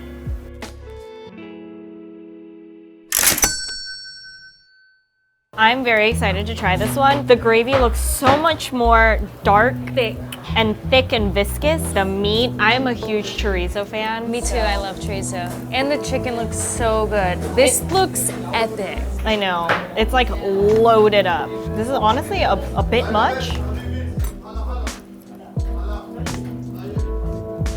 I just drooled. Oh my God. That is a lot of flavor. You wanted flavor in the gravy, and that, this delivers. my friend, delivers. is flavor. And I can see, sauce. yeah, that's what I was gonna say. I want to drink that spicy sauce. I think it really does serve a purpose of like cutting through all that richness, that spice. Yeah, a little kick. Also, these fries are a lot crispier than La Banquise. And I didn't realize how important that would be, because the crispiness of the fries with the gravy, like that's a perfect duo. Because the chorizo and the chicken is like cooked on that charcoal grill, you get that nice smokiness. And the char. That paprika seasoning really does shine through. And you do get this lingering heat that's like very nice. This visually looks like a very lot. overwhelming, but like flavor profiles are very bold, but it's not too much. I don't think so. Everything works together. And I think there obviously is a reason why Michael wants to keep everything a secret, because if secret got out, like, I would take over the world. Yeah, exactly. Let's see if the cheese curds squeak. Squeak, squeak. They squeak. Not as squeaky as La Banquise though. No. But the Portuguese cheese here, I'm not gonna even pretend to pronounce it, has that nice little pungency and like sharpness to it that I think, honestly, I would want more of. Do you have any qualms? My only qualm, I liked how melty the cheese was at La Banquise. And this cheese, I feel like could be a little meltier. But I don't really want more of it because there's so much going on. I feel like with more cheese, I would be overwhelmed. I feel like we haven't done the hot sauce justice. We haven't done the spicy sauce justice. That's the best spicy sauce. So what is your favorite part of this dish? I think this is definitely my fave grave. I should be a writer. I don't know. It's gonna be very difficult to beat this gravy and beat the proteins here, but we have one more place and they're supposed to have a very rich topping. I'm pumped because this blew my mind. I know, this is gonna be a really hard one to beat. I love Canada. So we are going to Au Pied de Cochon. Yes. And this place is a Montreal landmark. They are famous for their elevated modern take on Quebecois food. So what makes the poutine here special? So the poutine here is supposed to be really, really rich and decadent because they use a lot of foie gras. So I'm very curious to see if this poutine, this famous poutine, is gonna be good. I'm nervous. Should we go? Let's do it. Okay. Au Pied de Cochon is the pig's foot. We do use a lot of foie gras in a restaurant, and it's probably an obsession, I would say. By the time they leave, the people who don't like the foie gras, they are converted, for sure. Everyone knows what ingredients are in the poutine, but the direction that we took is to put a nice product, the luxury product, the foie gras that we love to make, and to put it on the poutine to make it like accessible to everyone. It's a delicacy for sure. When you have it in the mouth, it's soft and it's an explosion of flavor. The fries is first blanched in the duck fat for like 4 minutes, and then we take it out. So it's the pre-cooking of the fries. The duck is fattier, so we can rend out the fat and reuse it to deep fry the French fries and also give a nice taste into it. After that, it's blanched to the order at 375 until the coloration is nice, golden and crispy. The gravy is basically a regular gravy sauce. We don't want to break the structure of what the poutine is, so we incorporate the foie gras inside the sauce and we bind it with the egg yolk and a touch of cream. Our cheese curds are a nice balance between the saltiness and the richness of the cheese.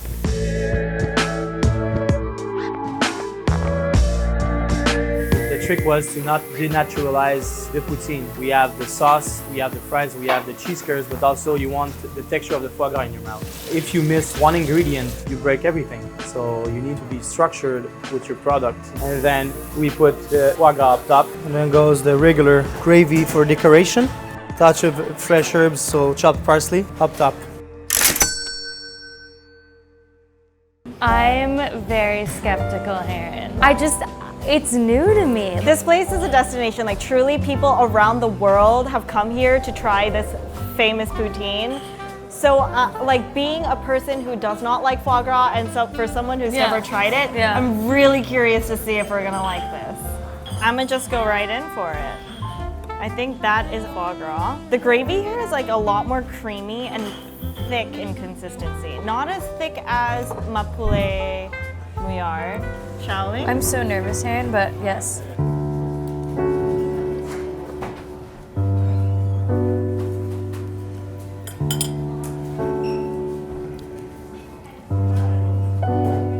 Oh my God. That honestly is one of the best things I have ever eaten in my life, like genuinely speaking. So people say, oh, like this steak melts in my mouth, this melts in my mouth. They were lying. This melts in your mouth. I didn't even chew, it just went bloop. So I've always hated foie gras. It was one of the few items of food that I just absolutely hated. Chef Michael said that people who come in here hating foie gras leave totally converted, and just one bite has honestly convinced me. That's truly one of the most rich, flavorful things I've ever eaten. It's so decadent, it's so luxurious. So decadent. And like, you're not going to be able to get this kind of poutine or flavor profile anywhere else in the world. You would think that the foie gras would be the star of the show, like the topping, but the gravy really is. Because there's foie gras in the gravy. When we said we were looking for a well-seasoned fry, this takes it to the next level because it's fried and duck fried. It's like, it adds to that extra level of decadent. And it doesn't even need like salt, pepper, blah, blah, blah, because it's fried in such a decadent, rich fat, yeah. And the fries, they're crispy, they're crunchy, they're the best potato that we've had. And honestly, because there's so much going on, the cheese curds are like kind of like lost, but let's give them a fair shot. Here, let's try the cheese curds. And they're not as melty as I would wish, but... Oh yeah, that's a good point. Let's see if they squeak. Okay. Squeak, squeak. They squeak. These are very squeaky. I have a hard time picking anything wrong with this dish. It's like, honestly, for me, perfection. I am honestly speechless that I like foie gras now. They managed to get a very hearty dish, make it so much more rich and decadent than it already is, but do it in a very well-rounded way. Like, this isn't overbearing. This is like a treat yourself night out. Must experience this when you're here. Honestly, Erin, I didn't think I would say this, but I like poutine a lot more now than I was coming into this whole thing. I was a fan and now I'm like a super fan. The 3 places that we went to were honestly all so great. It was so difficult for me to narrow it down. They're also very different. Yeah. In their own way. But I do have a winner now. I have a winner too. Ready? Yep. 3, 2, 1. Okay, tell me why you picked ma poulet mouillard. The fries were my favorite. They're so crispy, so flavorful, and the gravy was so hearty and rich and thick. And I love the cheese curds there. They didn't have as much of a squeak as the other places, but I still really like the way they all paired together. And the chicken and the chorizo like brought it to the next level for me. That chicken and chorizo So were like, good. I feel like as much as Mapumuye was great, Au Pied de Cochon takes the Quebecois, French-Canadian culture and like the poutine to like new heights, and you cannot get that anywhere else. I thought the gravy was truly unlike anything else we tried, anything else I've had ever in my life. The potatoes were nice and crispy, they were well seasoned. If you're in Montreal and you had to pick one place to go to, it would be Au Pied de Cochon. Like that would be my #1 recommendation. If you had to pick one place, If I had to pick one place, I would pick Au Pied de Cochon. Because it is a unique experience, and it's like you're in Montreal and it's so special to Montreal, and like you are not gonna get this in the US anywhere. or like anywhere else, Yeah. like in the world. Totally. For that reason, is it best in town? It's best in town, Herrine. There you have it. But I would go here after. What do you guys think? Is your favorite poutine Au Pied de Cochon or Ma Poule Mouillée?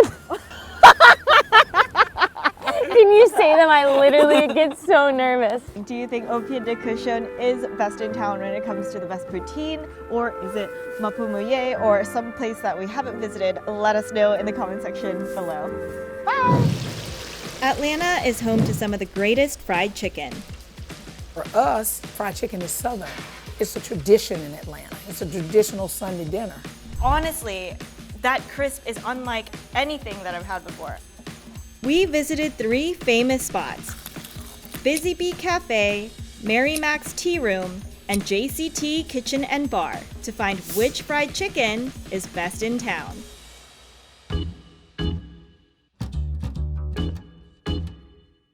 We're calling Erin because she is super sick. Erin, I'm so happy you found a replacement, but I'm so sad I can't be there. You guys are gonna have so much fun, and let me know what the best chicken is, because next time I'm in Atlanta, I'm gonna go get some chicken. I got you, girl.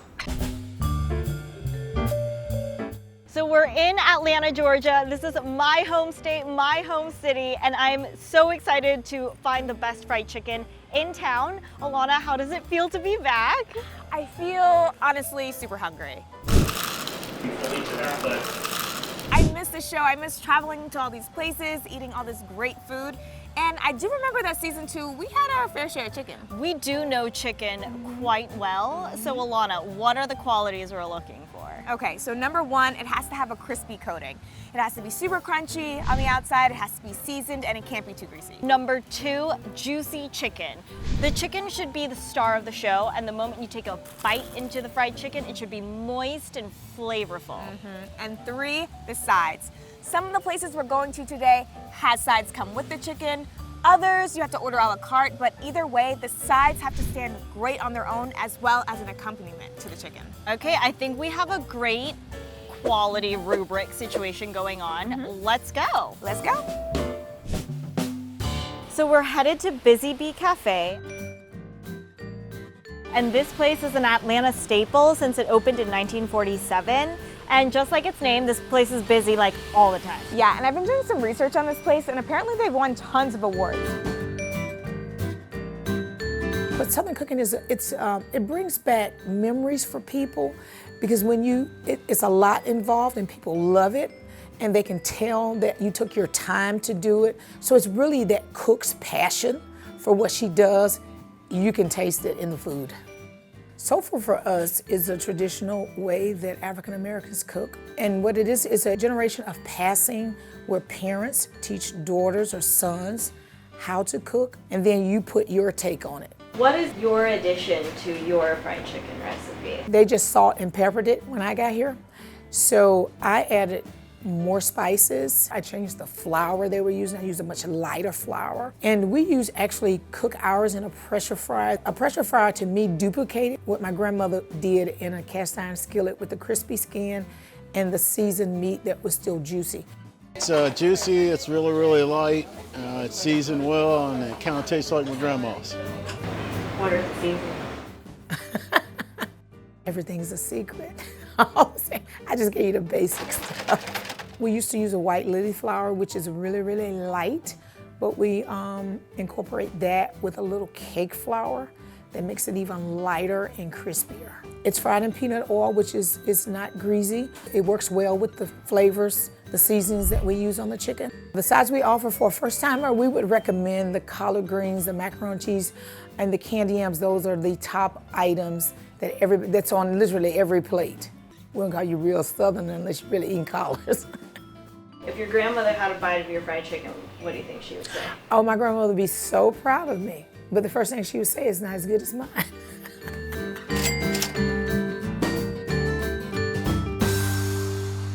We have a live audience. This place is packed. Packed. Like, I'm surprised we got a seat.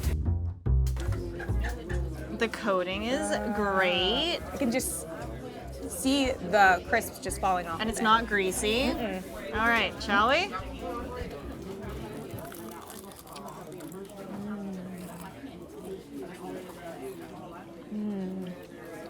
Y'all hear that crunch? I don't feel like I'm just tasting pure like fat or pure grease. I'm getting the actual crisp of it, and it's very light. I will say that too. It's very light. It's also very seasoned. Like it's salty. I don't get like any kind of resounding seasoning, but like it is well seasoned with salt and pepper at least. Yeah, I'm definitely getting the pepper. The coating itself is pretty thin. I love that it is thin because I feel like it really like lets us get to the meat quicker. Yeah. You know what I mean? So let's get to the meat. Yeah. They really took the initiative to make sure that each layer of seasoning penetrates through the skin. Also that brining that they do for just 12 hours. Like Miss Tracy said that she wanted to make sure that the meat is seasoned all the way down to the bone. And I can see what she means by that now. This is your first time in Atlanta trying fried chicken though, Yes, right? it is. So your thoughts? My thoughts are, I can definitely see why Atlanta is like puts fried chicken on the map. Like if this is what we have to look forward to, then I'm gonna leave very full. Probably gain a couple, like 10 pounds, but it'll be worth it. What do you think about the mac and cheese? It's, again, just like the chicken, it's perfectly balanced. It's very easy to put either too much cheese on it so you don't get a lot of noodles. It's also very easy to not season your macaroni and cheese at all. But with every bite, you're getting like the perfect amount of salt to it. The colors are so soft and so like flavorful because they soaked up all that stock. I feel like the sides as a whole are just like very simple and like stick to the very like classic, I don't know, like Southern roots. Exactly. I think that this plate is Destiny's Child, amazing music, but the chicken is and will always be Beyonce. The fried chicken is like virtually perfect. I'm just like a super crunch fan, so even if they double fried it a little bit so it was like an even crunchier coating, it would be like phenomenal. The next place we're going to is also like an Atlanta institution. It's very similar to this in terms of like plating and setup. So I'm very curious like what the differences will be. So Mary Mac's is another Atlanta spot that I've been dying to try out. This place is an absolute institution and it is the quintessential Southern dining experience. You'll see what I mean in a minute. We've won multiple awards in the state of Georgia for Best Fried Chicken. So in 2011, the Georgia House of Representatives named Mary Mac's Atlanta's dining room officially.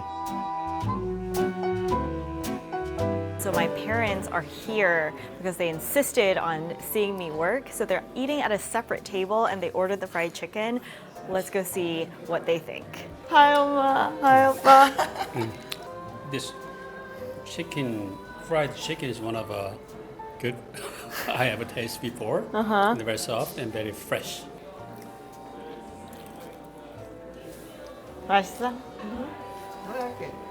I think this is best. The fried green tomato? Yeah. But we're doing a store of best fried chicken. Cheers. Cheers. So Mary Mac started in 1945, and they were called tea rooms because there was a lot of widowed women whose husbands would die in the war, and they would have to find a way to support themselves. We still use a lot of the original recipes, and we just kind of concentrate on made from scratch Southern fare, kind of like how your grandma used to do. This is the best recipe you can find for fried chicken. So the chicken comes in fresh, and then it goes into a browning solution. The only thing we put into the brine is salt. It tenderizes it and it adds to the flavor. In our flour batter, we only use 2 seasonings. Okay, now this is a secret. I normally wouldn't reveal it to anybody, but you guys are special. All we put in here is salt and white pepper.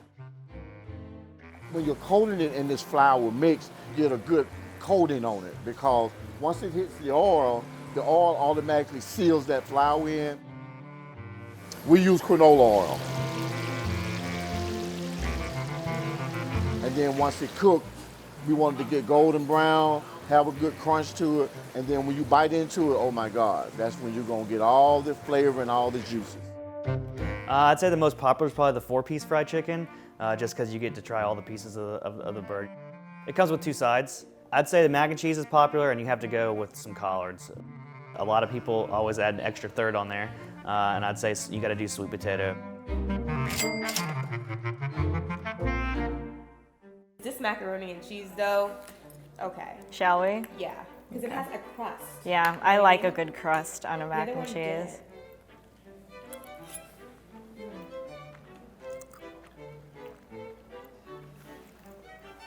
So creamy. I think it's the evaporated milk and eggs. It has like this custardy binding thing. And you're right, like that cheese crust is everything. Yeah, it just adds like a nice little crunch to an otherwise extremely creamy pasta. Let's do fried chicken now. Okay, why we're actually here. Ooh. I'm gonna go for the drumstick. This is crispy. It is crispy.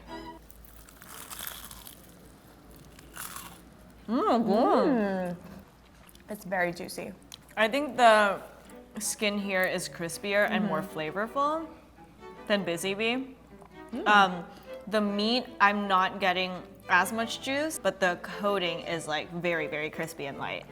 The coating is, I agree, very crispy and light. The only thing I disagree with is you said that this one was more flavorful.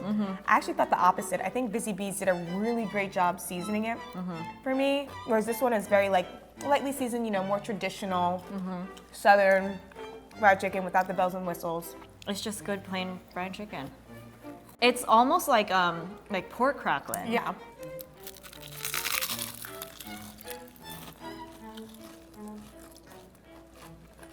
That's the best breading I've ever had, ever. And to just get this from flour, honestly, is amazing. Yeah. What flour did they use that they Just say? regular flour. Sometimes simple is better. I like this one better. Really? It's more bitter and robust, which is like how I grew up eating collards. Because I feel like the collards at Busy Bee were a lot more like salty and kind of soft. This is just like honestly the place that I would think about when it comes to like great Atlanta like Southern cooking. And I remember at Busy Bee we were like, oh, I wish the coating was like a little thicker. I want to take that back almost because this coating is thin, just like Busy Bee. It's just crispier. Right, it's crispier, yeah. So it might just have to do with like the flour that they're using.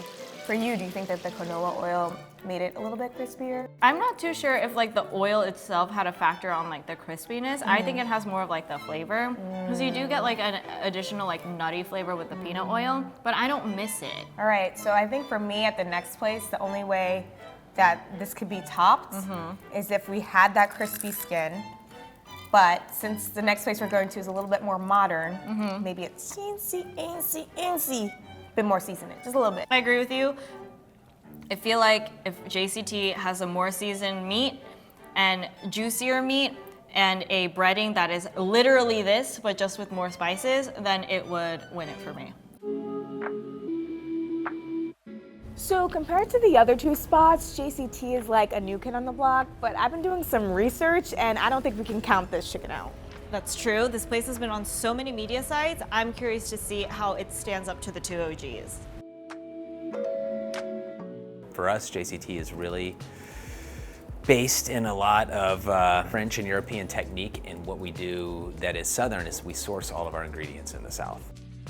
We're obviously honored anytime anything gets recognized for us. We put a lot of love into it. We put a lot of trial and error. I mean, it was moist, it's crispy on the outside. Chicken at JCT, it changes through the year. we're sort of at the mercy of what the farmers are growing in the field at the moment. It's a half bird served with a couple of biscuits. We make those in-house, buttermilk biscuits. We top them with a little bit of honey butter, some crunchy sea salt, and then you get one side. I think we have some really beautiful kale on the menu right now. We're doing that. It's just kind of done in sort of the style of collard greens. We make this really delicious smoked ham hock broth, and then we just gently simmer the greens in that broth with a little bit of sauteed onion, a little bit of tomato, a little bit of brown sugar and vinegar, sort of all those usual suspects of southern greens. So we can have combined both of what we consider to be sort of the best worlds of brining chicken, so to speak. So we do half brine, we do half buttermilk, and then that chicken marinates on the brine and the buttermilk for 24 hours. The next step, we go to our breading process. You know, this is where people like to get into the whole, this is my secret ingredient type thing. For us here at the restaurant, we're using a spice blend of chili powder, paprika, onion powder, garlic powder, salt, and pepper. We like to add a little bit of cornstarch and a little bit of all-purpose flour. What that cornstarch does is it adds just, when you're frying it, it removes a little bit of the moisture, wicks it away, and it makes it just a little bit, it gives it that little extra crunch that we're looking for in the crust. We let it sit in the breading for about 3, sometimes 4 hours, and just really develop another layer, so to speak.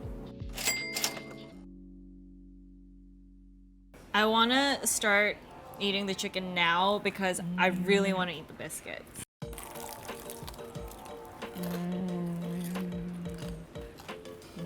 Wow.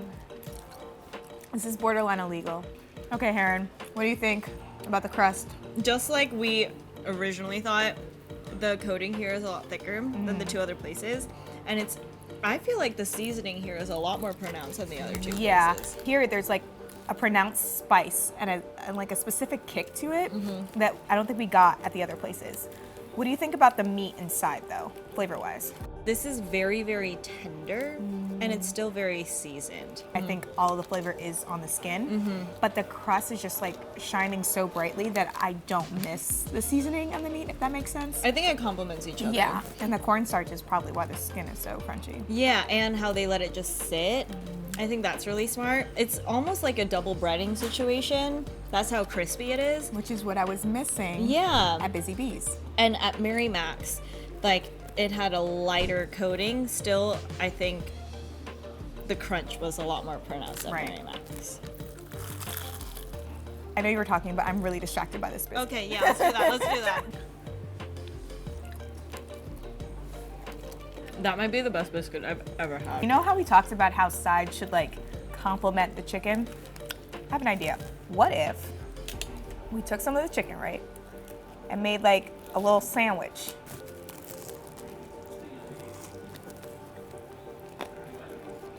Yes. The biscuits here are incomparable to any of the bread that we've had.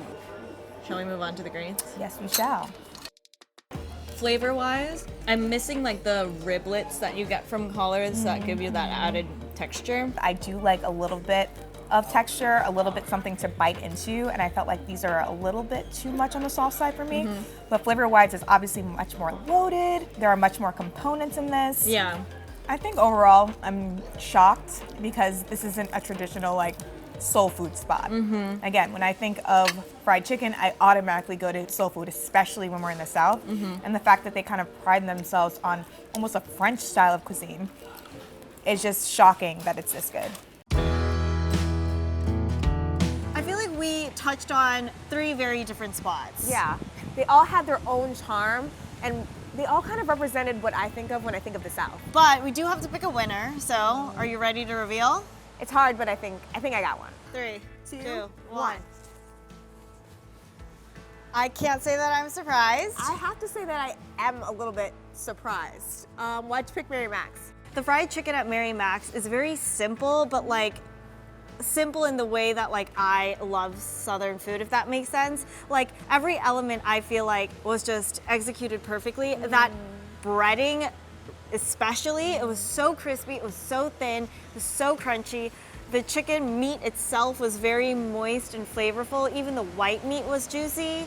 And the sides, I mean, like the mac and cheese and collard greens are just 2 like staple sides. I think for me, if we're running down the list, the crunchiness of that skin at JCT was insane. And I think that it really married the best parts of all the places that we went to. It had the robust seasonings that we had when we were at Busy Bees. It had the crisp and crunch that we had when we were at Mary Mac's, but they married them perfectly together. And then on top of that, the meat itself was super, super, super juicy. And then for the sides, come on, like that biscuit was the best biscuit I think I've ever had in my life. Yeah, that biscuit was the best biscuit I've had in my life. And the reason why I'm surprised at your choice, Herrine, is because you said when we were at JCT that you appreciated the complex seasonings. Like you liked that. And I feel like if we had a blind taste test, you'd probably agree that JCT is just a little bit better. I hate to say it, but I do remember that I loved the coating and the seasoning at JCT like a lot, and that biscuit was amazing, and those greens, although they were not collards, they had everything I love in collards. So what do you guys think? Do you think that JCT is the best fried chicken in Atlanta, or do you think I should have stuck to my guns and stayed with Mary Mac's, or was it Busy Bee or some other place? Let us know in the comments below. Thousands of breakfast and brunch places are strewn throughout New York City, but only a few are famous for their pancakes. We visited Clinton Street Baking Company, Sunday in Brooklyn, and Taiyaki NYC to find the best pancakes in town. We started filming in March, and it's been 6 months. We were kind of put on a setback because of the pandemic. We've already eaten at all 3 places. At each place, we will be looking at 3 qualities. 1, we're looking at texture. The pancake should be fluffy and cooked all the way through and not too dry. 2, we're looking for color. We're looking for a golden brown pancake that ensures a slight crispiness on the exterior of the pancake. And finally, 3, toppings. We're looking at toppings that will accompany the pancakes but not steal the spotlight. All right, let's roll the rest.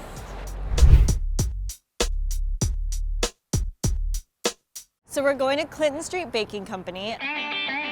This place is probably the most famous place we're going to be going to for pancakes. I've been trying to get in here for like 3 years. There's always a line. I can never get in.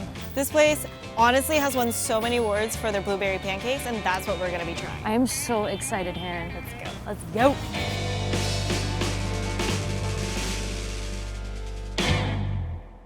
I don't think our pancakes are the best. I know they are.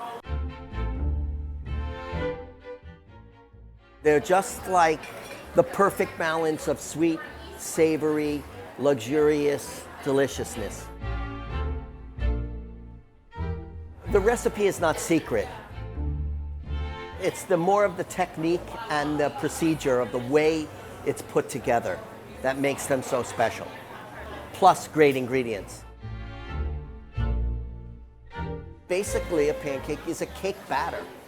So when you flip it, all the active ingredients like the salt and the sugar and the baking powder and all of that, it's a chemical reaction.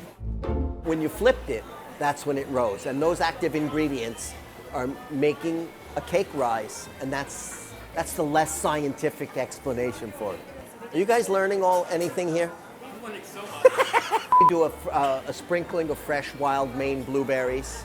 Wild Maine blueberries are the key to our blueberry pancakes. They only grow in Maine for a month, and then they're harvested.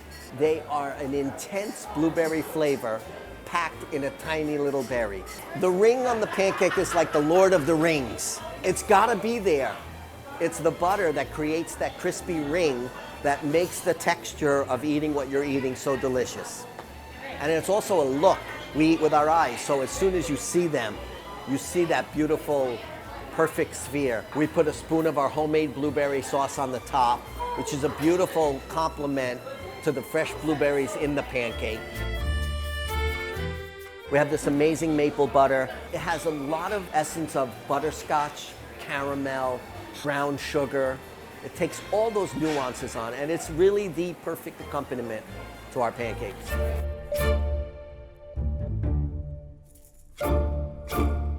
I really want to know what's so special about these pancakes. So color-wise, it's everything and more that we wanted. A beautiful golden brown. Perfectly cooked. Like, this is my ideal looking pancake. I know, I didn't know this, but the ring actually is something that you should look for because it signifies that there's like a crispiness to it. Oh my God. Topping game, they won. I have tears in my eyes. You actually did. That was like instantaneous. Feel like I'm gonna cry. I'm not even kidding. Oh my God, you just got really emotional. I know. No, I'm not even kidding. This is one of the best things I've ever eaten this season. You only tried the topping on I it. know. Shall we? Dip. Wow.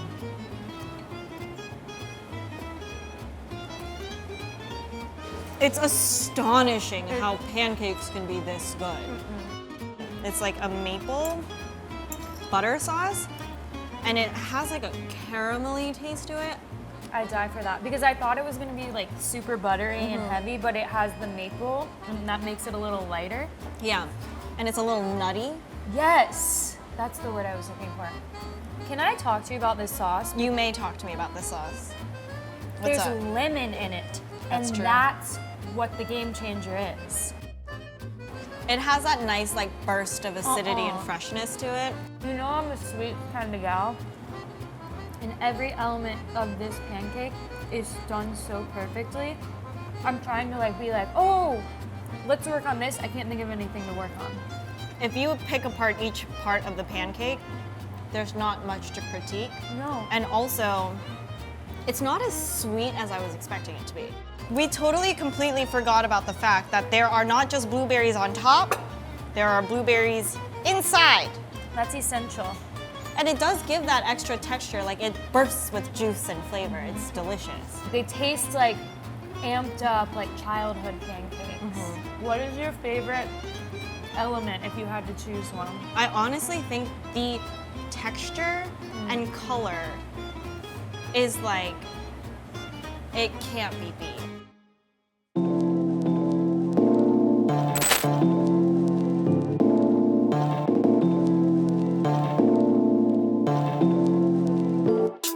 So we're going to Sunday in Brooklyn next. I have heard of this place. Really? Yes, they're the ones on Instagram with the sauce everywhere, and the pancakes look so dark and amazing. That's exactly it. This place is famous for its malted Sunday pancakes. They're even trademarked. Really?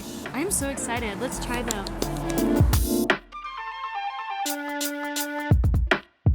I wanted them to look kind of crazy and almost cartoon-like the ones you see like in the Looney Tunes, you know, like big pat of butter, crazy looking maple syrup, but you know, we wanted to take a different kind of approach to it to separate ourselves from every other restaurant. We added malt powder to the pancakes to give it a little bit of like sweetness and some caramelization. The malt powder gives the pancakes a bit of nuttiness and sweetness to it, helps it kind of brown a little bit more evenly, gives it more of like a caramelized flavor.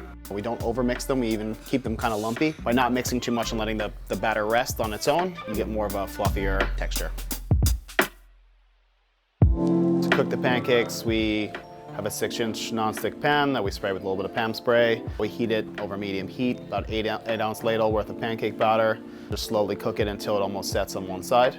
Once we flip it, we put it in the oven for about 3 to 4 minutes until it sets.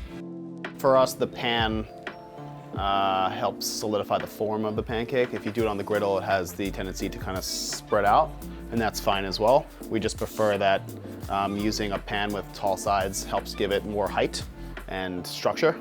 Instead of using syrup, I mixed hazelnut butter into the syrup with a little bit of water and some salt to make it kind of salty sweet, and you know, it really kind of came out unique in its way. It's a little bit more rich and thick, kind of coats the pancake a little bit better. It's got more of a salty sweet flavor as opposed to just maple syrup. And we always add a pat of brown butter to it to kind of give it some more richness to it. We torch the butter, mostly because I find that it's frustrating when you get cold butter on a pancake and you can't spread it. It looks cartoonish. It doesn't look like a real thing, it looks mythical. Can we eat them, Herrine? Yes, let's do it. Look at the bounce when you cut it. And look how golden. This is like a full-on cake. It's more cake than pancake. Truly. It's a little big for me. That's not big for me. Okay. Beep.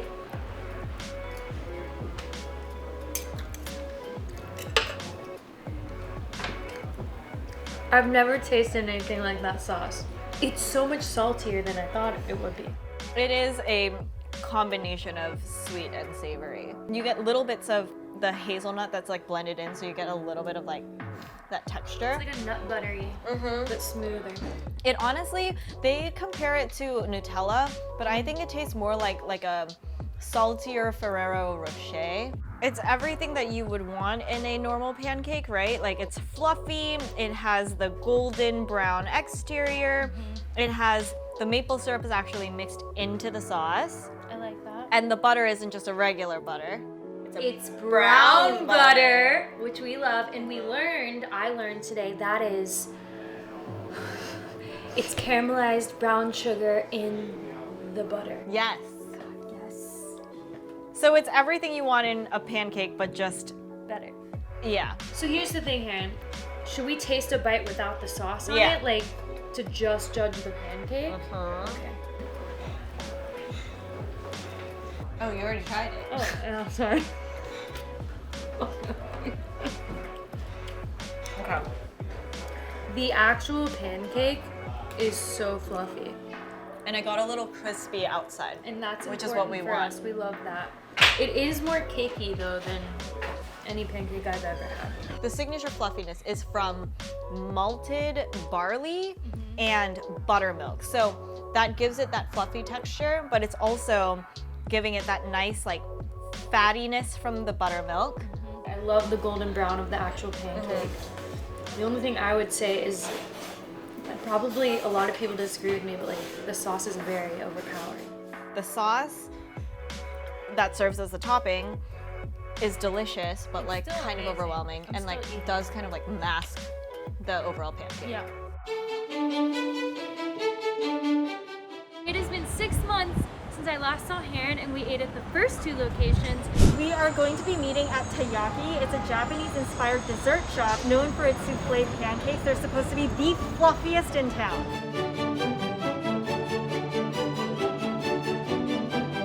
So we're mostly known for our Japanese ice cream with the fish-shaped cone.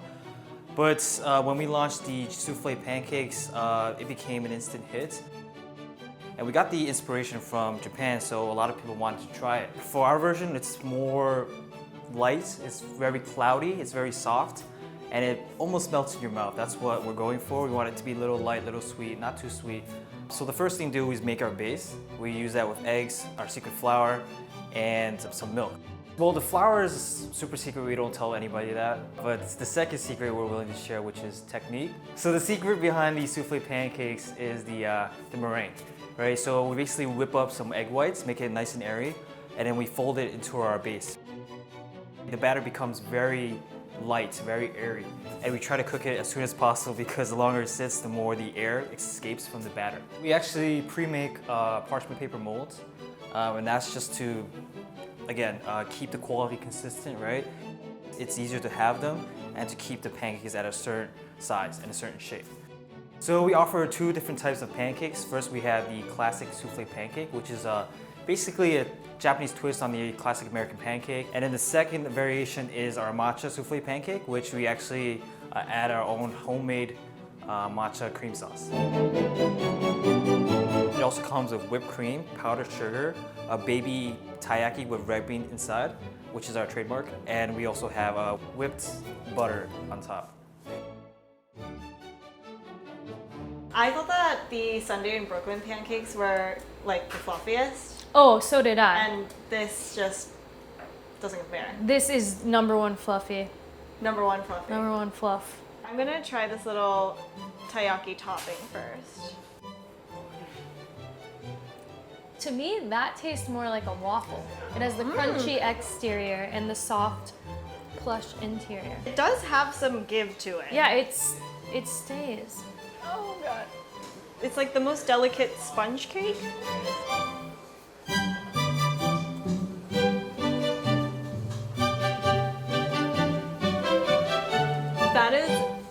That's unlike anything I've Not ever like had. any of the pancakes we've had. It's fluffier than the other two by far. Oh, it's like a cloud in your mouth. It absolutely disintegrates in your mouth. I feel like if there was a spectrum where Clinton Street was like the crunchiest pancake, Yeah. and this is like the softest, They'd be at opposite ends. the toppings, I want to give it like a fair run. This is like the basic version. We tried the matcha one. yeah. Unreal. Unreal. Like if we were to loop in the matcha topping, I think equally as good as Clinton Street. I've never eaten anything like this. I can say that with confidence. Never.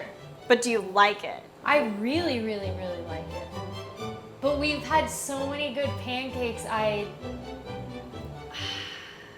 Because I feel like I had my winner. And now I try this. I know, and I I'm know, like, I know. I don't know. I know. If I'm being completely honest, we had to look back at a lot of the clips. We've come to a conclusion, right? I'm ready. I am too. Okay. My intuition is telling me we're gonna have a shared opinion. I have a good feeling about this one. 3, 2, 1. Yay! This is the first time since the first episode that we agree. How we have come full circle. What did you love about Clinton Street? Pretty much everything. I mean, I feel like the technique and that golden ring really ensured that the texture was perfect. And the toppings, I mean, that blueberry topping was unlike anything else. Super bright, refreshing, and the maple butter was alone the best topping we had. Oh my God, what it about was so you? good. Why did you like Clinton Street? The texture for me was like Goldilocks. It was the perfect combination of crispy and plush in the middle. The golden brown was, they really got it to a science. They flipped it at the exact right time to make it perfect. And the toppings truly made me cry. The brightness of the blueberries and the lemon and the maple syrup, oh, it was insane. I've never seen you cry over food. I've never seen anyone cry over food. I've never had a spiritual feeling like that. I feel like since we both agreed right up front is a testament in and of itself that these pancakes are, in fact, best in town. Thank you guys so much for watching. I hope you enjoyed this season. Please let us know where you would like to see us go next. Bye.